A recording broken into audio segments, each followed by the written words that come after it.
আপনাদের সাথে ডক্টর সালাউদ্দিন। আজকে বিজ্ঞানের লেকচার 4 আমরা আলোচনা করব। তো আমি দেখতে পাচ্ছি অলরেডি আমাদের মাঝে 4 জন অ্যাড হয়েছেন। তো মূল টপিকে যাওয়ার আগে ভাই, পুরানা লেকচার যেটা ছিল আমাদের পর্যায় সারণী, সেখানে একটু যাদের কাছে হাতের কাছে আমার গত ক্লাসটা আছে বা কিছু লিখেছেন, একটু করে চোখ বুলা দেখেন তো 1A গ্রুপে বা 1 নাম্বার গ্রুপে কী ছিল, 7 নাম্বার গ্রুপে কী ছিল, 18 নাম্বার গ্রুপে কী ছিল, কী মৌলগুলো ছিল। কারণ আজকের এই লেকচারটার সাথে একটু লিঙ্কেজ আছে। যারা মৌলগুলা চিনবেন না তাদেরকে ধাতু অধাতু চেনানো একটু হয়তো কঠিন হবে, সেই জন্য বলছি আর কি। আপনারা কি আমাকে শুনতে পাচ্ছেন ভাই? সবাই আমাকে শোনা যায়? কেউ রেসপন্স করছেন না। ইমতিয়াজ ভাই, মর্জিনা আপা, রেবেকা আপা, আপনারা সবাই কি আমাকে শুনতে পাচ্ছেন? জি আসসালামু আলাইকুম। জি স্যার, শোনা জি, যাচ্ছে। হ্যাঁ হ্যাঁ, থ্যাংক ইউ। আচ্ছা ভাই, আসেন আমরা মূল কাজে চলে যাই। দেখি আপনাদের জন্য আজকে কি আছে আমাদের লেকচার 4 সাধারণ বিজ্ঞানের ধাতু ও অধাতু। আসুন, কিছুক্ষণ আগে বলছিলাম আপনাদেরকে 1A গ্রুপে ক্ষার ধাতুগুলোর কথা মনে আছে না? ওদেরকে আমরা ধাতু বলছিলাম। আমি তখন কথা দিয়েছিলাম আপনাদেরকে যে ধাতু এবং অধাতুর একটা লেকচার আছে, সেই লেকচারে আপনাদেরকে ধাতু কী জিনিস অধাতু কী জিনিস সেটা বুঝিয়ে দেবো। তো আজকে সেই সময়, আজকে আপনাদের সাথে এই প্রায় 2 ঘন্টা সময় থাকবো আশা করছি। তো এই সময় প্রথমে আমরা ডিফাইন করতে চাই ধাতু কাকে বলে। খেয়াল করেন, মেটাল বা ধাতু হচ্ছে তারা যারা ইলেকট্রন দান করতে পারে। এটা হলো তার রাসায়নিক বৈশিষ্ট্য। মানে আপনি দেখলে চিনবেন কিভাবে সেটা হচ্ছে পরে। আপনি পরমাণুর ভিতরে ঢুকলে না আপনি রাসায়নিক বৈশিষ্ট্য জানবেন, যে একটা পরমাণুর সর্বস্তরে কয়টা ইলেকট্রন থাকে, প্রথম কক্ষপথে কয়টা থাকে। এটা কিন্তু গত ক্লাসে আমরা একটু করে দেখাইছি 2n² সূত্র দিয়ে না। এখন আপনি বাহ্যিকভাবে দেখলে একটা ধাতুকে চিনবেন কি করে? তার কিছু ফিজিক্যাল বৈশিষ্ট্য আছে, মানে ভৌত ধর্ম আছে, কিছু রাসায়নিক ধর্ম আছে। তো প্রথম কথা হলো, আমরা সংজ্ঞা যখন দিব বা যখন বুঝিয়ে বলবো ব্যাপারটা, সেটা বলবো এইভাবে: যে সকল মৌল, মৌল বলছে এরা ধাতু কিন্তু মৌলিক পদার্থ। আপনারা জানেন তো 118টি মৌলিক পদার্থ আছে, ঠিক না? এই মৌলিক পদার্থের মধ্যে কিছু ধাতু আছে, কিছু অধাতু আছে। আমরা প্রথমে কথা বলবো ধাতু নিয়ে। ধাতু নিয়ে মূল লেকচার এটা, অধাতু নিয়ে খুব বেশি কথা নাই এখানে। আপনার ধাতু হচ্ছে, তাহলে বললাম, যে সকল পরমাণু সহজে ইলেকট্রন ত্যাগ করে ধনাত্মক আয়ন বা ক্যাটায়ন। এই যে এখানে একটা শব্দ আছে, খেয়াল করেন, এই যে ক্যাটায়ন, এটা বাংলাটা হয়তো এইভাবে লেখা হয়,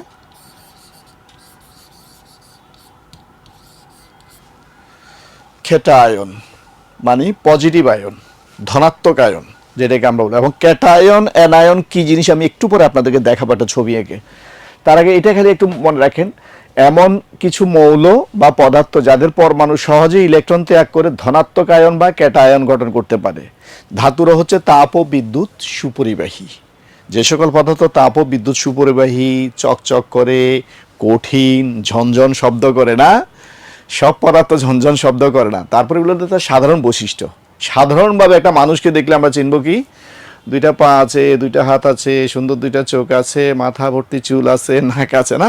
এটা হলো মানুষ। কিন্তু বিকলাঙ্গ মানুষও তো থাকে না, যার একটা পা আছে, 2টা পা নাই, একটা চোখ আছে, এটা নাই। তাহলে আমরা বাহ্যিকভাবে প্রথম তো আদর্শ জিনিসটা শিখবো, সেটা হচ্ছে যে সকল মৌল বা পদার্থ ইলেকট্রন ত্যাগ করতে পারে। এবং ইলেকট্রন যারা ত্যাগ করে, তারা গত ক্লাসে আমরা দেখাইছিলাম, সোডিয়াম যখন একটা ইলেকট্রন দিয়ে দেয় ধনাত্মক আয়নে পরিণত হয় না, যেটাকে আমরা ধনাত্মক আয়ন বা ক্যাটায়ন বলবো। এটা হলো ধাতুর সংজ্ঞা। আরো সহজ করে আপনাদেরকে একটা বুদ্ধি দিই, সেটা হলো পরীক্ষাতে নিচের কোনটি ধাতু কোনটা অধাতু, ধরেন এই ধরনের একটা এমসিকিউ হবে। ম্যাক্সিমাম মনে রাখবেন, ম্যাক্সিমাম ধাতুর নামের পরে আম আছে। Sodium, potassium, calcium, lithium, uranium, rubidium, caesium, দেখছেন খালি আম আম নামের শেষে। তো সাধারণত এইসব নামগুলা থেকে একটা এক্সাম্পল আছে, তা আপনাদের মনে রাখার জন্য দেখবেন যে ম্যাক্সিমাম, তবে এটা একবারে সবার ক্ষেত্রে প্রযোজ্য নয়, কিন্তু ম্যাক্সিমামের ক্ষেত্রে প্রযোজ্য। সেই জন্য বলছি যে নামের শেষে আম দেখলে চিন্তা করবেন যে আপনার ওই লিস্টগুলোর মধ্যে আছে কিনা, যে ধাতুর লিস্টে এরা আছে কিনা। ঠিক আছে? পোলোনিয়াম, রুবিডিয়াম, বড় দিকে গেলে আর কি, ভারী মৌলগুলোর দিকে গেলে, তারপরে আমরা সিজিয়াম। এখন দেখেন, তাহলে আমরা বললাম যে, প্রথম কথা বললাম যে যাদের মুক্ত ইলেকট্রন আছে বা ইলেকট্রন দান করতে পারে, যোজ্যতা ইলেকট্রন কম, বাইরে কম ইলেকট্রন থাকে, সর্ববহিষ্ঠ শক্তি আছে যাদের, ধরেন একটা থাকে, দুইটা থাকে, তিনটা থাকে, তারা সহজে কিন্তু ইলেকট্রন দিয়ে দিতে পারে। একটা, দুইটা, তিনটা দান করা সহজ। যার 7টা আছে তার একটা নেওয়া সহজ, ঠিক না? যার 6টা আছে দুইটা নেওয়া সহজ। কিন্তু এই প্রসঙ্গে আরেকটা কথা বলে রাখি আপনাদেরকে, আরেকটা জিনিস আছে যেটাকে বলি আমরা অর্ধপরিবাহী। ধাতু তো পরিবাহী বললাম, সুপরিবাহী।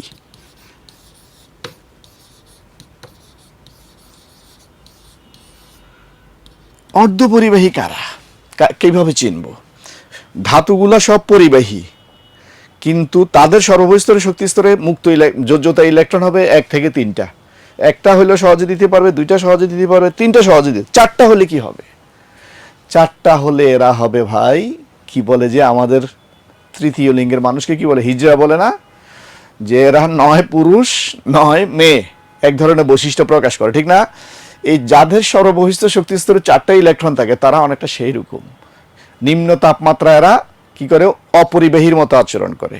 আর তাপমাত্রা যখন আপনি বাড়াবেন ধীরে ধীরে, তখন এরা পরিবাহীর মতো আচরণ করবে। যারা নিম্ন তাপমাত্রায় পরিবাহী, আরে অপরিবাহী এবং উচ্চ তাপমাত্রায় পরিবাহীর মতো আচরণ করে, তাদেরকে আমরা কি বলি, অর্ধপরিবাহী বলি। যার একটা উৎকৃষ্ট উদাহরণ হল সিলিকন, জার্মেনিয়াম।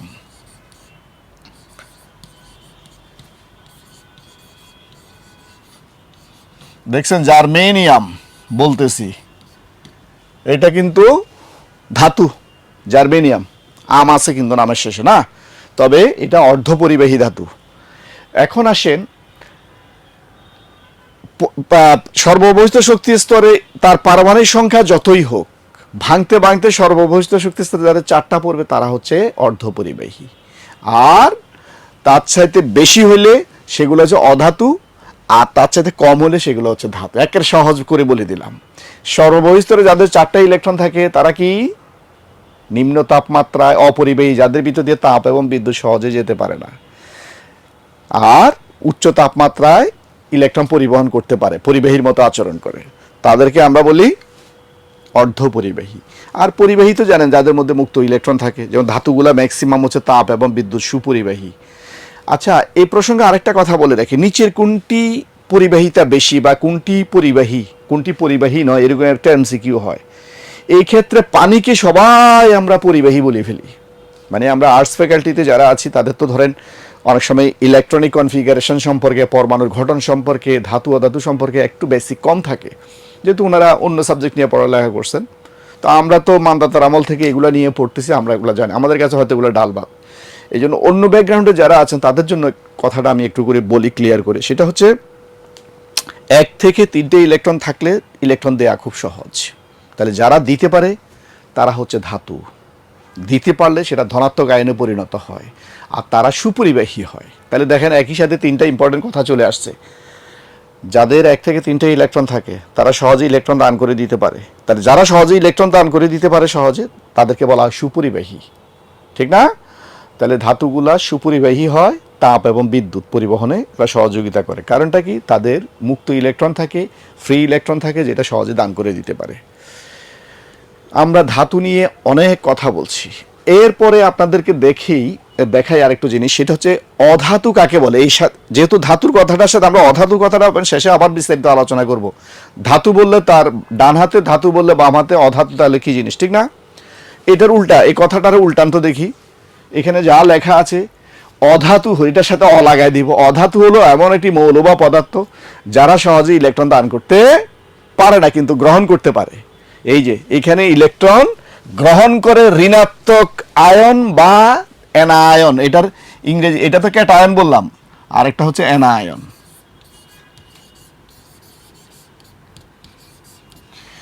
ক্যাটায়ন মানে কি, ধনাত্মক আয়ন, আর অ্যানায়ন কি, ঋণাত্মক আয়ন।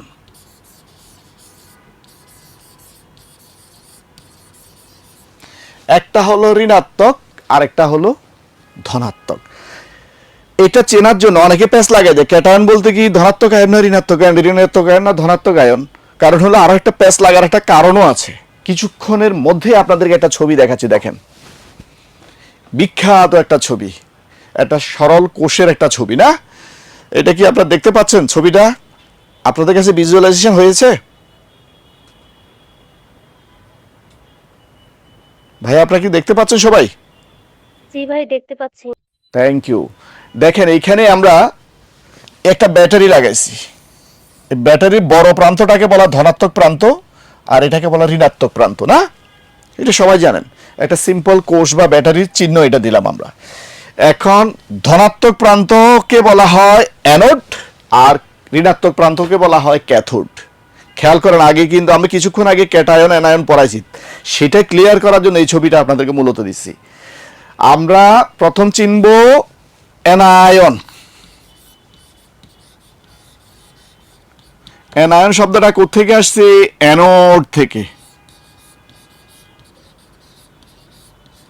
আর ক্যাটায়ন শব্দটা আসবে ক্যাথোড থেকে।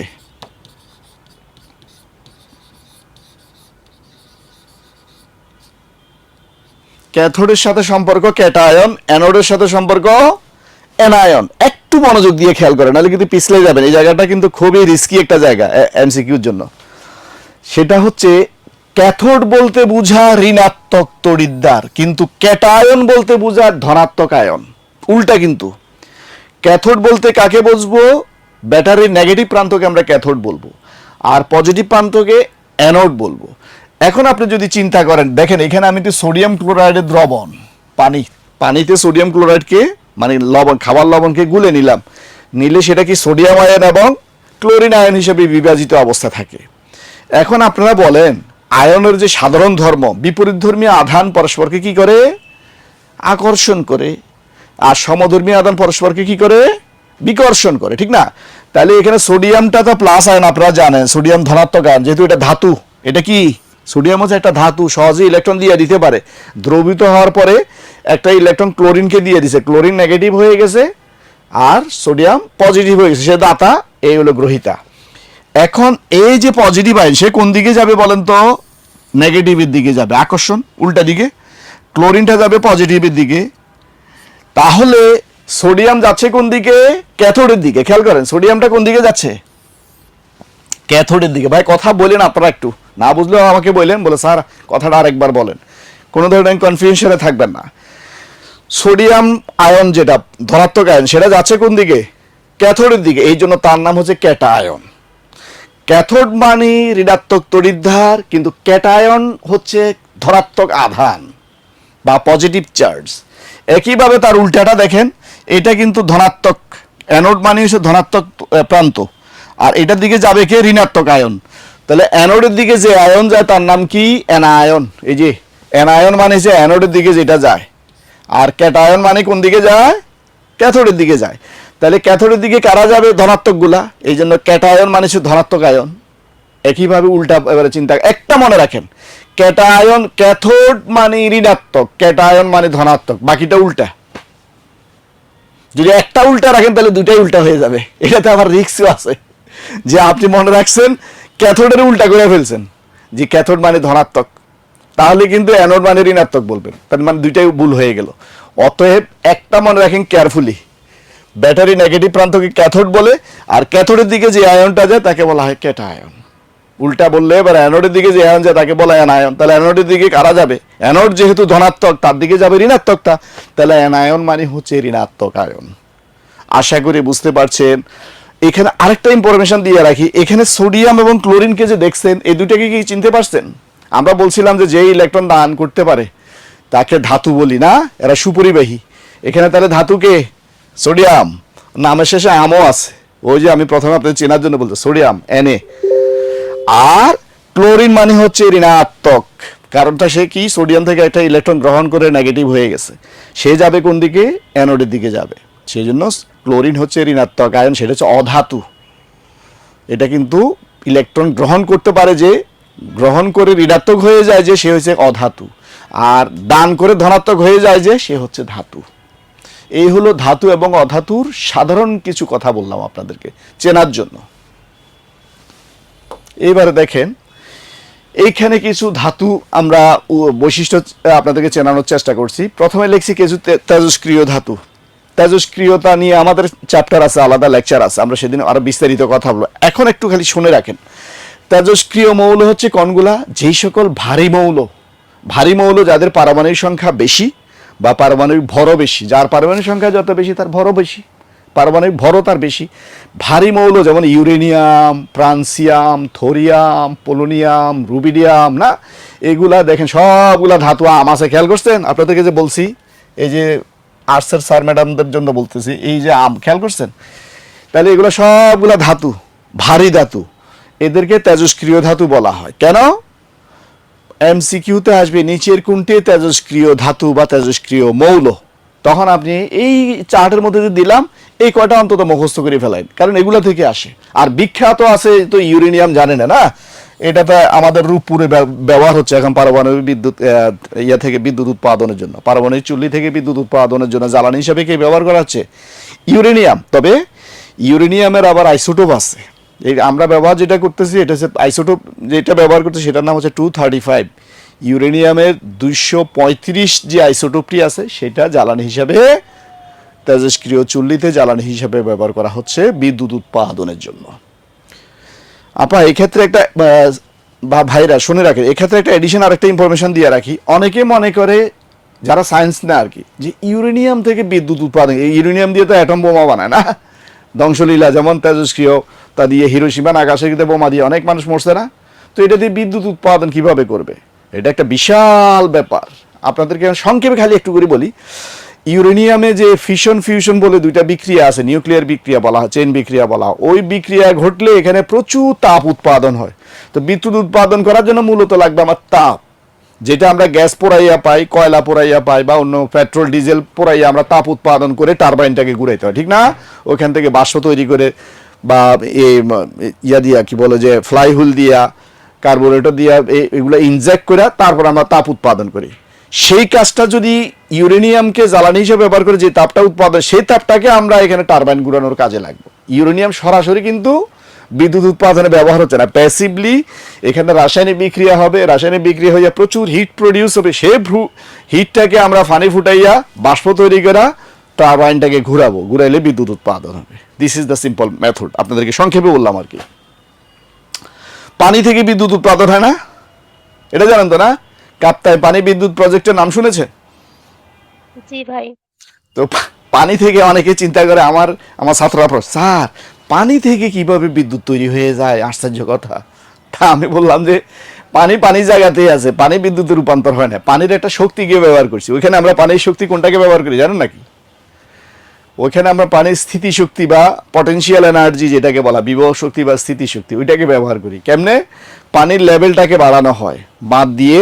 কাপ্তাইতে গেলে দেখছেন কিনা কখনো জানি না, যদি আপনারা যেয়ে থাকেন, এখানে কাপ্তাইতে পানিতে বাঁধ দেওয়া হয়, খরস্রোতা নদীতে বাঁধ দিলে পানি কি এদিকে না যাইতে পারলে পানির উচ্চতা বাড়তে থাকে না, হাই লেভেল। তো যত লেভেল বাড়ে তত তার পটেনশিয়াল এনার্জি বাড়ে। কারণটা কি? সেটাকে যখন আপনি ছেড়ে দিবেন সুইচ গেট দিয়া, প্রচন্ড বেগে পানিটা বাইর হবে, ঠিক না? প্রচন্ড বেগে পানিটা যখন বাইর হবে, পানিটা পরে কিসের উপরে যাইয়া, নিচে একটা টারবাইন দেয়া থাকে। টারবাইন বুঝছেন তো? মোটরের সাথে, জেনারেটরের সাথে ওই যে ফ্যানের যে ব্লেড আছে, ব্লেডের মতো এরকম চাকা, বড় চাকা, এটার মধ্যে প্রচন্ড গতিতে পানিটা ধাক্কা দিলে টারবাইনটা ঘুরে যায়, স্টার্ট লয়ে যায়। আর এই টারবাইনটাকে ঘুরাইতে পারলে বিদ্যুৎ উৎপাদন হয়। সেই কাজটা পানি দিয়ে ঘুরাই আমরা টারবাইনটাকে, যেটা আমরা ঘুরাইতাম পেট্রোল দিয়া, ডিজেল দিয়া, কয়লা দিয়া, না করে পানি দিয়ে কাজে লাগাচ্ছি। আবার বাতাস দিয়েও ঘুরানো হয়, যেটা উইন্ডমিল বলা হয়, আপনারা জানেন। বাতাসটা আমরা এটাকে রিনিউয়েবল এনার্জি বলা হয়, এটার উপর আমাদের লেকচার আছে আলাদা, তখন আমরা কথা বলবো। রিনিউয়েবল এনার্জি আমরা ব্যবহার করে বিদ্যুৎ উৎপাদন করতেছি। তো যাই হোক, আমার মূল লেকচার এটা না। আমার এখানে আপনাদেরকে তেজস্ক্রিয় মৌল চিনাতে গিয়ে আমি এতগুলা কথা বললাম, এক ইউরেনিয়ামের গল্প করতে গিয়ে এতগুলা কথা বললাম। তাহলে দেখেন, polonium, francium, rubidium, thorium, uranium, plutonium, এদেরকে তেজস্ক্রিয় মৌল বলতেছি। কারণটা কি? এগুলা ভারী অস্থায়ী হয়। এরা আলফা রশ্মি, বিটা রশ্মি, গামা রশ্মি, এই তিনটা রশ্মি নিয়েও আমাদের অনেক কথা আছে, আমরা বলবো ইনশাল্লাহ অন্য ক্লাসে। আলফা রশ্মি, বিটা রশ্মি, গামা রশ্মি, এই তেজস্ক্রিয় রশ্মিগুলো এরা বিকিরণ করে স্থায়ী হয়। সাধারণত ভারী মৌলগুলো অস্থায়ী হয়, নিউক্লিয়াসগুলো অস্থায়ী হয়, নিউক্লিয়াসটা ভেঙে যায়। এই ভাঙ্গার পরে তারা তেজস্ক্রিয় রশ্মি নিঃসরণ করে। সেই জন্য এই মৌলগুলোকে বলা হয় তেজস্ক্রিয় মৌল, রেডিও অ্যাক্টিভ পার্টিকেলস বা রেডিও অ্যাক্টিভ মেটাল বলা হয়। ঠিক আছে, এরপরে কিছু দেখেন উজ্জ্বল ধাতু, এগুলো বললাম যে তেজস্ক্রিয় ধাতু, আর এগুলো হচ্ছে উজ্জ্বল, একদম ব্রাইট করে, জল জল করে, যেমন সোডিয়াম। গত ক্লাসে বলছিলাম একটু করে যে সোডিয়াম একটা নরম ইয়ার মতো, কি বলে যে আমরা খাই যে মোরব্বা, মোরব্বা চিনেন তো না, লাউ দিয়ে বানায় যে, বা ইয়া দিয়ে কুমড়া দিয়ে বানায়, চাল কুমড়া দিয়ে। এই মোরব্বা যেমন ছুরি দিয়ে কাটলে কিন্তু নরম, কাটা যায়, সোডিয়ামকেও আপনি ইচ্ছা করলে এরকম ছুরি দিয়ে 2 টুকরা করতে পারেন, চটচটে সাদা। এই ম্যাগনেসিয়াম, সোডিয়াম, অ্যালুমিনিয়াম তো চিনে না, অ্যালুমিনিয়াম তো সবচেয়ে বেশি, পাতিল তাল দিয়ে আমরা অনেক কিছু তৈরি করি অ্যালুমিনিয়াম দিয়ে, অ্যালুমিনিয়াম ফয়েল। এখন যে ফাস্টফুডের দোকানে যত প্যাকেট করে নিচে দেখছেন চকচক করে যে সাদা সিলভার কালার, ওটা কিন্তু অ্যালুমিনিয়ামের। এরপরে ক্যালসিয়াম, সিলভার, এগুলা সবগুলা উজ্জ্বল ধাতু। আর উপরে বলছি যেগুলা, সেগুলো হচ্ছে তেজস্ক্রিয় ধাতু। ভারী ধাতু, ভারী ধাতুর কথা পড়লে প্রথমে যার নাম আসে দস্তা। এই দস্তার আরেক নাম হচ্ছে জিঙ্ক। ধরেন আপনি পরীক্ষাতে আসলো জিঙ্ক, আপনি পড়ে গেছেন দস্তা, দস্তা যে কথা জিঙ্কও একই কথা। তার আমরা বলি যে এটা ল্যাটিন নাম হচ্ছে জিঙ্ক, রাসায়নিক নাম হচ্ছে জিঙ্ক, আর প্রচলিত বাণিজ্যিক নাম হচ্ছে দস্তা বাংলায়। সীসা, এটার আরেক নাম কি গো জানেন নাকি? সীসার রাসায়নিক নাম কি? লেড। লেড মানে সীসা। তো বলতেছি লেড লেখা আছে পিবি না, কারণ লেডের ল্যাটিন নাম হচ্ছে প্লাম্বাম। এই প্লাম্বামের পিবি, তাকে আমরা রাসায়নিক বিদ্যায় পড়ি লেড হিসাবে, বাংলায় বলি সীসা। তাহলে সীসা বলা যে কথা, লেড বলা একই কথা, দস্তা বলা যে কথা, জিঙ্ক বলা একই কথা। এইখানে আরেকটা মজার জিনিস আছে, দেখেন মার্কারি, ব্র্যাকেটে লেখা আছে Hg, এটার বাংলা নাম হচ্ছে কি বলেন তো? পারদ। পারদ যে কথা, মার্কারি একই কথা, তার ল্যাটিন নাম হচ্ছে হাইগ্রিয়াম। এই হাইগ্রিয়ামের দেওয়া আছে Hg। এটা নিয়ে, মার্কারি নিয়ে আরো অনেক কথাবার্তা আছে রে ভাই, এটা একটু মনে রাখেন। মার্কারি একমাত্র, এটা কি বলেন তো, মার্কারি, মার্কারি কি ধাতু না অধাতু? অবশ্য আনসার দেওয়া আছে, এখানে লেখা আছে উজ্জ্বল ধাতু। আপনাদেরকে আমি প্রশ্ন করতেছি ধাতু না অধাতু, এখানে লেখাই রাখছি ধাতু। অতএব এটা প্রশ্ন অতীত, এটা ধাতু। কিন্তু নাম দিয়ে তো আপনি বুঝতেছেন, আপনাদেরকে বলছিলাম না যে আম আছে, ম্যাগনেসিয়ামকে আপনি ধাতু বলে ফেলতে পারবেন, ক্যালসিয়ামকে ধাতু বলে ফেলবেন, অ্যালুমিনিয়ামকে ধাতু বললাম, কিন্তু লেডকে ধাতু বলতে তো আপনি চিন্তা করবেন, আরে স্যার তো বলছে যে আম থাকে, তো এটা তো আম নাই, আম জাম কিছু নাই, কিন্তু আছে আম, এখানে লুকে রয়েছে। এই যে Hg, Hgর পুরো নাম হচ্ছে হাইগ্রিয়াম, এবং হাইগ্রিয়ামের মধ্যে আম আছে, অতএব এটা ধাতু। তাহলে মার্কারি, পারদ, হাইগ্রিয়াম এক কথা। প্রশ্ন কিন্তু ভাই এটা না, এইটার যে প্রশ্নটা হয় মার্কারি নিয়ে, সেটা হচ্ছে একমাত্র ধাতু যেটা সাধারণ তাপমাত্রায় তরল। তাহলে এমসিকিউতে আছে ধাতু সাধারণত হলো কঠিন। আমি দেখেন প্রথম একদম শুরুতে, লেকচারের শুরুতে বলছি, কঠিন, ঝনঝনা আওয়াজ করে না, ভারী, উজ্জ্বল হয়, তারপরে সহজে ভাঙ্গা যায় না, গলনাঙ্ক স্ফুটনাঙ্ক বেশি হয়। এইসব বৈশিষ্ট্য থাকলে তাদেরকে আমরা ধাতু বলি। কিন্তু মার্কারির মধ্যে কিন্তু তার উল্টা ঘটনা। মার্কারি দেখছেন তো না, স্বর্ণের দোকানে বা থার্মোমিটারের মধ্যে আছে। আমরা থার্মোমিটার বাংলার দেখবেন ভিতরে চটচট করে একটা, চকচক করে একটা তরল পদার্থ, যেটা কোনো কিছুর সাথে সহজে লাগে না। টেবিলের মধ্যে রাখেন, মার্কারি গোল হইয়া থাকবে, ফোটা হইয়া থাকবে, কিন্তু টেবিলের সাথে লাগবে না। এটা আরেকটা কাজ, সেটা হলো পৃষ্ঠটানের কারণে। মার্কারির পৃষ্ঠটান বেশির কারণে সে গোল হইয়া থাকে, ফোটা হইয়া থাকে, চ্যাপটা হয় না। স্বর্ণ দোকানদাররা ইউজ করে। তাহলে ক্যাডমিয়াম, এগুলো হচ্ছে ভারী ধাতু। নরম ধাতু, ওই যে সোডিয়ামের কথা বলছিলাম, উজ্জ্বল যে ধাতুটা, এটা নরম। পটাশিয়ামও নরম, ক্যালসিয়াম নরম, লেড নরম। লেড দেখছেন না, দাঁত দিয়ে চাপ দিলে চ্যাপটা হয়ে যায়। লেড দেখছেন কিনা কখনো? সীসা, তাবিজ তুমারের মধ্যে ব্যবহার করা হয়। ওই যে আমরা যে জাল মারি না, জাকি জাল, জাকি জালের মধ্যে যে ইয়া থাকে, লোহাগুলা থাকে, অনেক সময় লোহাও থাকে, তবে এগুলো লেড দিয়ে তৈরি হয়, বেশিরভাগ সীসা দিয়ে তৈরি হয়। পিটাইলে চ্যাপটা হয়ে যায়, নরম। তাহলে এই চার্টের মাধ্যমে আপনি সংক্ষেপে ধাতুকে চিনতে পারলেন, যে ধাতুর মধ্যে কিছু আছে তেজস্ক্রিয় মৌল, তেজস্ক্রিয় ধাতু, যেগুলো অনেক ভারী হয়। কারণ হলো এরা নিউক্লিয়াসটা অস্থায়ী, এরা আলফা রশ্মি, বিটা রশ্মি, গামা রশ্মি বিকিরণ করে স্থায়ী পরমাণুতে পরিণত হয়। এই জন্য এরা তেজস্ক্রিয় রশ্মি ছাড়ে বলে এগুলোর নাম হচ্ছে তেজস্ক্রিয় মৌল বা তেজস্ক্রিয় ধাতু। তো প্রশ্ন করতে পারে একবার মৌল বলেন একবার ধাতু বলেন। ভাই মৌলিক পদার্থগুলোর মধ্যে কিছু আছে ধাতু, কিছু আছে অধাতু। এগুলো অবশ্যই মৌলিক পদার্থ। মৌলিক পদার্থ তো প্রথম ক্লাসে বলছি, মৌলিক পদার্থ হচ্ছে যে পদার্থগুলা ভাঙলে ওই পদার্থ ছাড়া অন্য কোনো পদার্থ পাবেন না। যেমন আপনি লোহা, আয়রন যেটা ফেরাম, লোহারে ভাঙলে লোহাই আসবে, লোহার থেকে আপনি ক্যালসিয়াম পাবেন না। সেই জন্য লোহা একটি মৌলিক পদার্থ, ঠিক না? বিশুদ্ধ লোহার কথা বলছি। কিন্তু যদি সোডিয়াম ক্লোরাইড বলি, সেটা কি মৌলিক পদার্থ? বা পানি বলি, পানি কি মৌলিক পদার্থ? পানিকে ভাঙলে হাইড্রোজেন এবং অক্সিজেন পাবেন, দুই রকমের জিনিস পাবেন যেটা মূল জিনিসের সাথে মিল নাই। হাইড্রোজেনের মিল পানির সাথে মিল নাই, অক্সিজেনেরও পানির সাথে মিল নাই।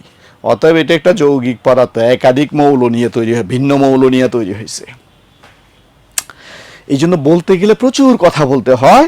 চীনা এক রাতে হয়তো সব কিছু চিনবেন না, বারবার পড়তে হবে, বারবার চর্চা করতে হবে। ভাই আমি আপনাদেরকে যতদূর সম্ভব যেইখানে যেই কথাটা রিলেটেড সেই কথা কিন্তু বলে ফেলছি। আপনার হাতের কাছে কলম থাকে, একটু শেষ করে টুকে ফেলবেন কিন্তু, কারণ সব কথা বইয়ে লেখা থাকে না, সব কথা আপনি গাইডে পাবেন না।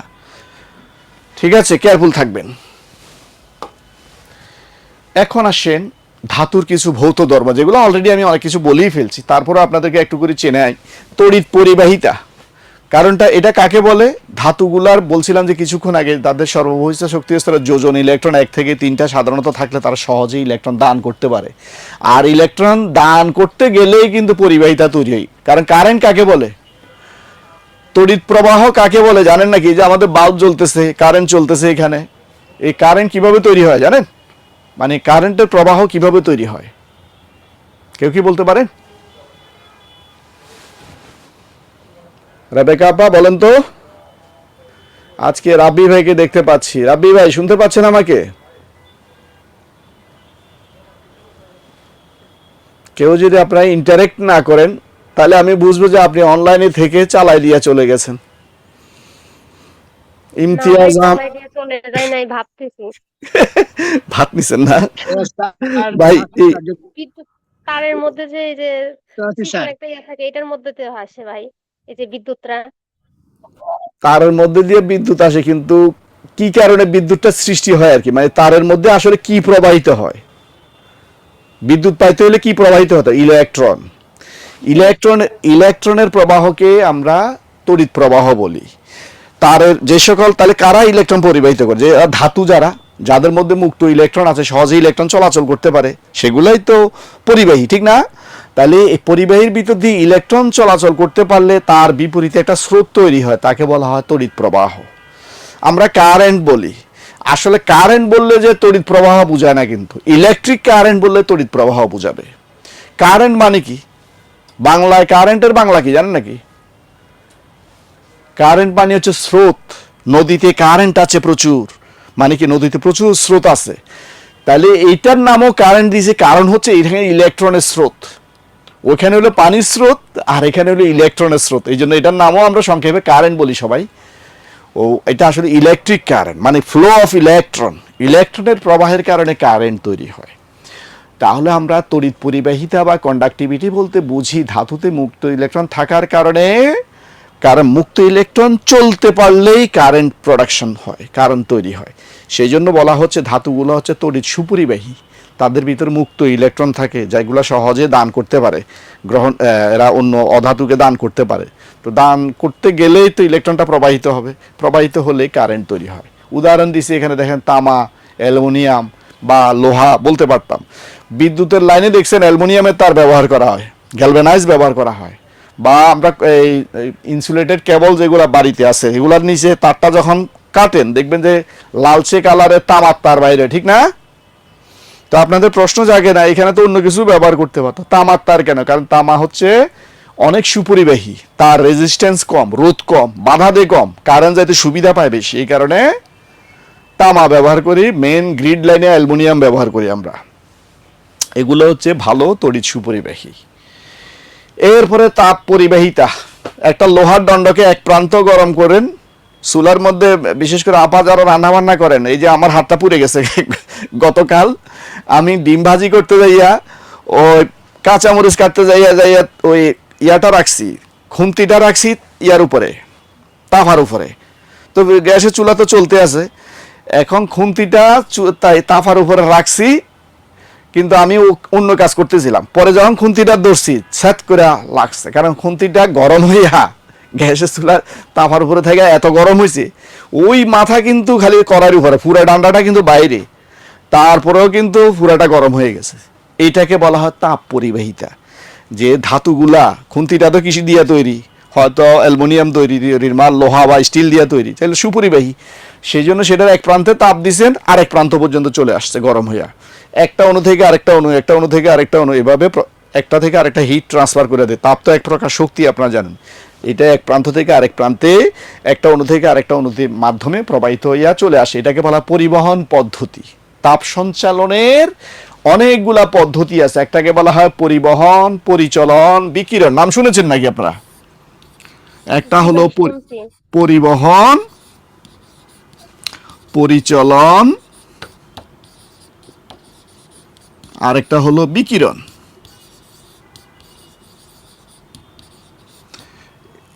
এগুলা হয়তো আমাদের সামনে এক্সট্রা লেকচার আছে, একটু করে এখানে যেহেতু ধাতুর ক্ষেত্রে পরিবহন কথাটা আসছে, যে কন্ডাক্টিভিটি, থার্মাল কন্ডাক্টিভিটি, তাহলে এটা হচ্ছে সাধারণত ধাতব পদার্থের মধ্যে যে অণুগুলা নিজে স্থানান্তরিত হয় না, শক্তি স্থানান্তর করে দেয়। যেমন আমি ইয়ার কথা বললাম, আপনার খুন্তির কথা বললাম, বা চামচের কথা বললাম স্টিলের, সেটা এক প্রান্ত গরম হলে আরেক প্রান্ত পর্যন্ত চলে আসে তাপটা, সেটা হচ্ছে পরিবহন পদ্ধতিতে আসে। আর পানি দেখেন, এক পাতিল পানি বসাইছেন, তলা দিয়ে তাপ দিচ্ছেন, পানি গরম হতে আর একটু সময় লাগে না? দেখবেন যে পানির আস্তে আস্তে বুদবুদগুলো উপরে উঠে আসতেছে, আর নিচের গুলা, উপরের গুলা নিচে চলে যাচ্ছে। তাহলে তাপ গ্রহণ করে নিচের অণুগুলা হালকা হয়ে যায়, করে উপরে চলে আসে, আর উপরের ভারীগুলা নিচে চলে যায়। এইভাবে একটা সাইকেল তৈরি হয়, এটাকে বলা হয় পরিচলন পদ্ধতি। তাহলে পানি, তরল পদার্থ, প্রবাহী পদার্থ, এরা গরম হয় কিসের মাধ্যমে? পরিচলন পদ্ধতিতে। আর বিকিরণ কোনটা? বিকিরণ হচ্ছে কোনো মাধ্যমের প্রয়োজন হয় না, তরঙ্গ আকারে, তড়িৎচুম্বকীয় তরঙ্গ আকারে সেটা চলে আসে, এক জায়গা থেকে আরেক জায়গায় চলে যায়। যেমন সূর্য থেকে পৃথিবীতে আলো আসতেছে কোন পদ্ধতিতে? বিকিরণ পদ্ধতিতে। এখানে মাঝখানে কোনো পরিবাহী নেই, মাঝখানে কোনো মাধ্যম নাই, মহাকাশে কিন্তু বাতাসও নাই, পৃথিবীতে চলে আসতেছে সরাসরি আলোটা, ঠিক না? কারণ এখানে মাধ্যমের প্রয়োজন হয় না, এটাকে রেডিয়েশন মেথড বলা হয় না, বিকিরণ মেথড বলা হয়। তাহলে একসাথে দেখেন এডিশনাল কিছু ইনফরমেশন পেয়ে গেলেন। তরলের মধ্যে পরিচলন পদ্ধতি, কঠিন পদার্থের মধ্যে পরিবহন পদ্ধতি, আর মাধ্যম লাগে না যে পদ্ধতি, তার নাম হচ্ছে বিকিরণ পদ্ধতি। একটু বুঝছেন আপা? জি এরপরে ভাই আসেন, একটু হ্যাঁ, এরপরে আসেন ধাতুর নমনীয়তা। ধাতুগুলা কিছুক্ষণ আগে আপনাদেরকে দেখাইছি। আপনাদের ম্যাডামেরা যে অলংকার তৈরি করেন, স্বর্ণরে পিটাইয়া, রূপারে পিটাইয়া পাত বানায়, রিং বানায়, দুল বানায়, এই কি বলে, হার বানায়, নেকলেস বানায়, কত কিছু বানায় না? তাহলে সেটা হচ্ছে তার ধাতুটা নমনীয় বললা, তাকে পিটাইয়া আকৃতি দেয়া যায়, যে কোনো আকৃতিতে কনভার্ট করা যায়। তো এটাকে বলা হয় ধাতুর নমনীয়তা। প্রসারণশীলতা, এটা এবার একটা তারকে টাইনা, একটা মোটা তারকে টাইনা চিকন তার করে অনেক লম্বা তৈরি করে, যেমন তামার তার, এটা তার উদাহরণ হলো। দীপ্তি, ধাতুর পৃষ্ঠ চকচক করে। দেখছেন না অ্যালুমিনিয়ামের কথা কিছুক্ষণ আগে বলছে, অ্যালুমিনিয়াম ফয়েল, অ্যালুমিনিয়ামের একটা ফয়েল যদি আপনি দেওয়ালে লাগান, এটাতে আয়না চেহারা দেখতে পাবেন, ঠিক না? সোডিয়ামের কথা বলছেন, চকচক করে ধাতু। আর ধাতুর ঘনত্ব অন্য পদার্থের তুলনায় বেশি, অনেক ঘন হয় এরা, এদের ডেন্সিটি বেশি হয়। গলনাঙ্ক, স্ফুটনাঙ্ক সাধারণত বেশি হয় কার? ধাতুর। কারণটা কি?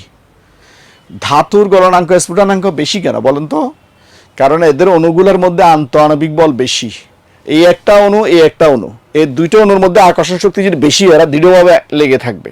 এদেরকে ছুটাইতে হইলে বেশি পরিমাণ তাপ দিতে হবে, সেটাকে বলা হয় তার স্ফুটনাঙ্ক, না? তার গ্যাসীয় অবস্থা নিতে হলে যে তাপমাত্রার প্রয়োজন, সেটাকে আমরা স্ফুটনাঙ্ক বলি। এই জন্য ধাতুগুলার সাধারণত গলনাঙ্ক, স্ফুটনাঙ্ক বেশি। তবে একমাত্র ব্যতিক্রম কাকে কথা বলছি কিছুক্ষণ আগে? মার্কারি বা পারদ, হাইগ্রিয়াম। কারণ এটা তো জন্ম থেকে তরল, এটাকে গলাইতে গেলে তরল করতে হয় না, মানে এটাকে কঠিন থেকে তরল করা লাগে না, এটা জন্ম থেকে তরল পদার্থ, কিন্তু এটার নাম ধাতু। অন্য ধাতুর সাথে তার বৈশিষ্ট্যের অমিল হলো এই জায়গাতে। তাহলে একমাত্র ধাতু যেটা সাধারণ তাপমাত্রার তরল, তার নাম কি? মার্কারি, পারদ। মার্কারি, পারদ বা হাইগ্রিয়াম, যেটাই বলি। গুড। কঠিন অবস্থা, অধিকাংশ ধাতুই সাধারণ তাপমাত্রা কঠিন, যেটা বললাম, ওই যে তরল ইয়া ছাড়া, পারদ ছাড়া বাকি সব ধাতুই সাধারণত কঠিন। ধাতুর কিছু রাসায়নিক বৈশিষ্ট্য এখন আমরা একটু দেখব, যেগুলো আপনাদের বিসিএস পরীক্ষার প্রিলিমিনারির জন্য আপনাদেরকে তার রাসায়নিক বিক্রিয়া লিখতে বলবে না, কারণ এখানে সায়েন্স, আর্টস, কমার্স সবাই করবে, কম্পিটিশন করবে। সেই জন্য এখানে কোনো বিতর্কিত কোনো প্রশ্ন দেওয়া হবে না, যাতে সবার পার্টিসিপেশন সমানভাবে হয়। কিন্তু বেসিক কিছু জিনিস ইনফরমেশন হয়তো আপনাদের জানা লাগবে। অক্সিজেনের সাথে বিক্রিয়া, ধাতু অক্সিজেনের সাথে বিক্রিয়া করে ধাতব অক্সাইড তৈরি করে। এই যে সোডিয়াম প্লাস অক্সিজেন, ধরেন আমি এটা দিলাম, সোডিয়াম প্লাস অক্সিজেন কি তৈরি করবে? NaO2 না, সোডিয়াম অক্সাইড।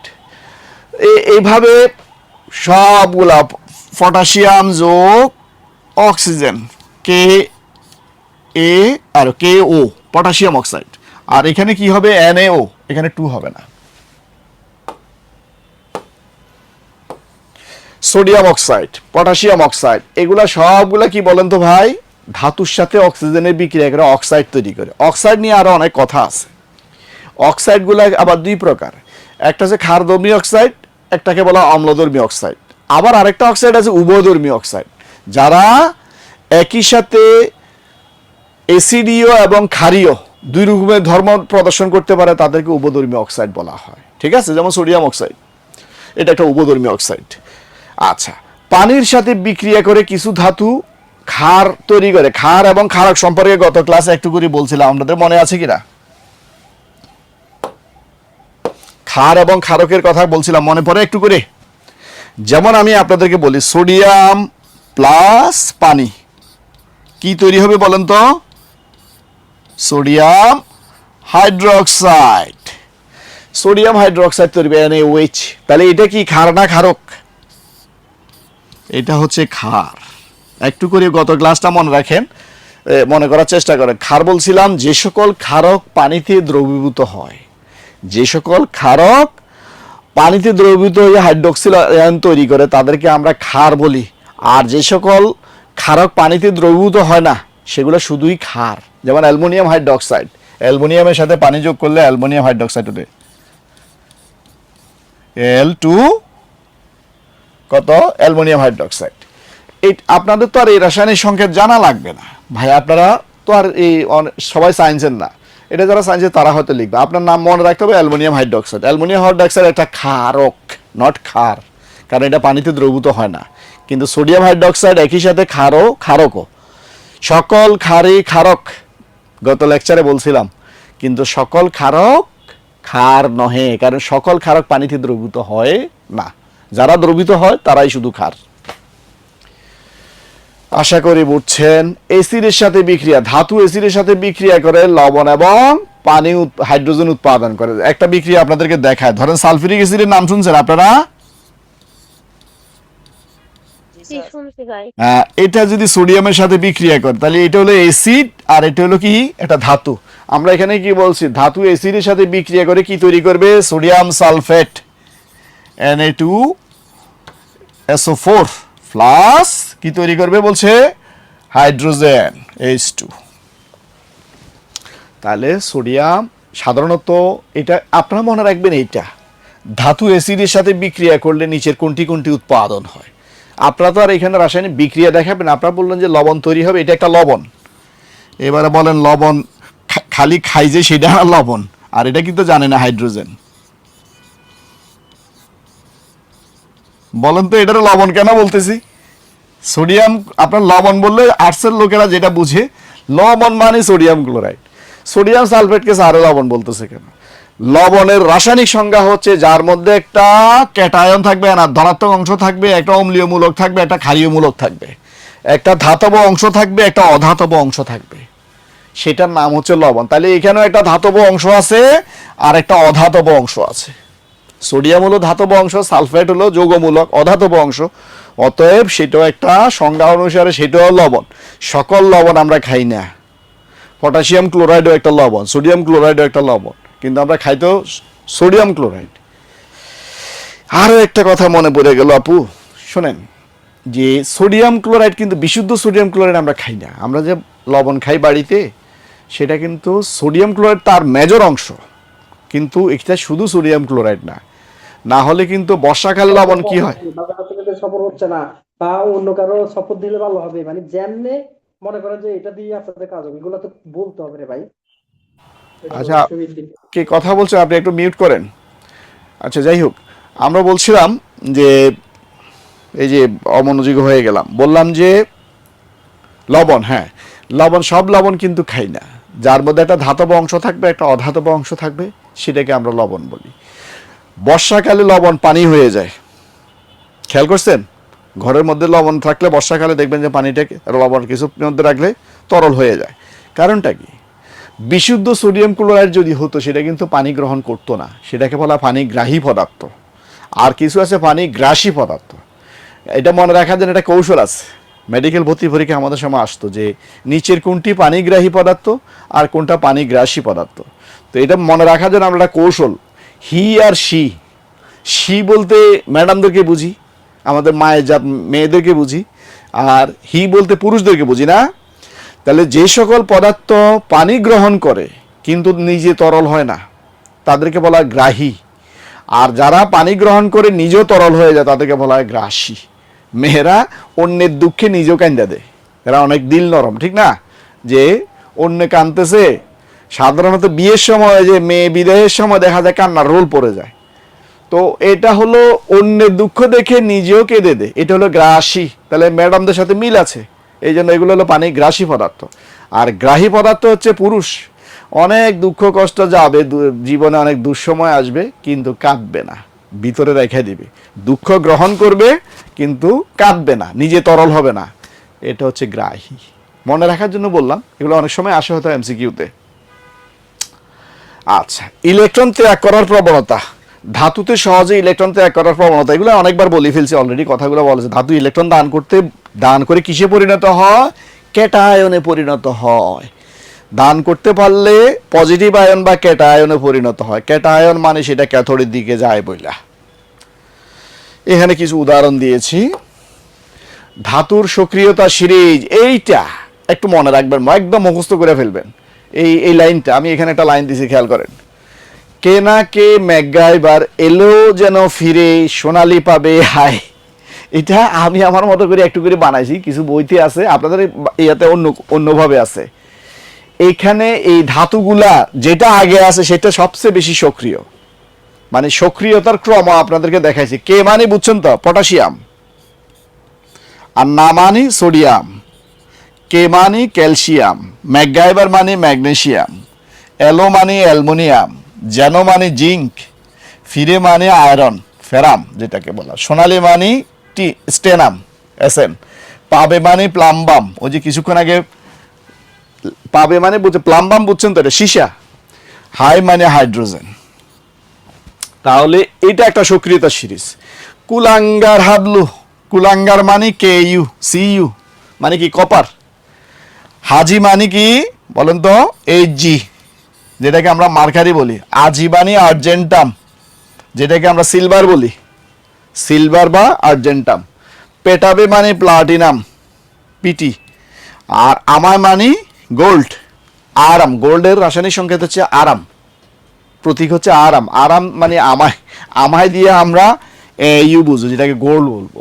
তাহলে দেখছেন যে কেনাকে ম্যাকগাইভার এলো যেন ফিরে, সোনালি পাবে হায়, কুলাঙ্গার হাজি আজি পেটাবে আমায়, মিলানোর জন্য ছন্দ করে দিছি আর কি।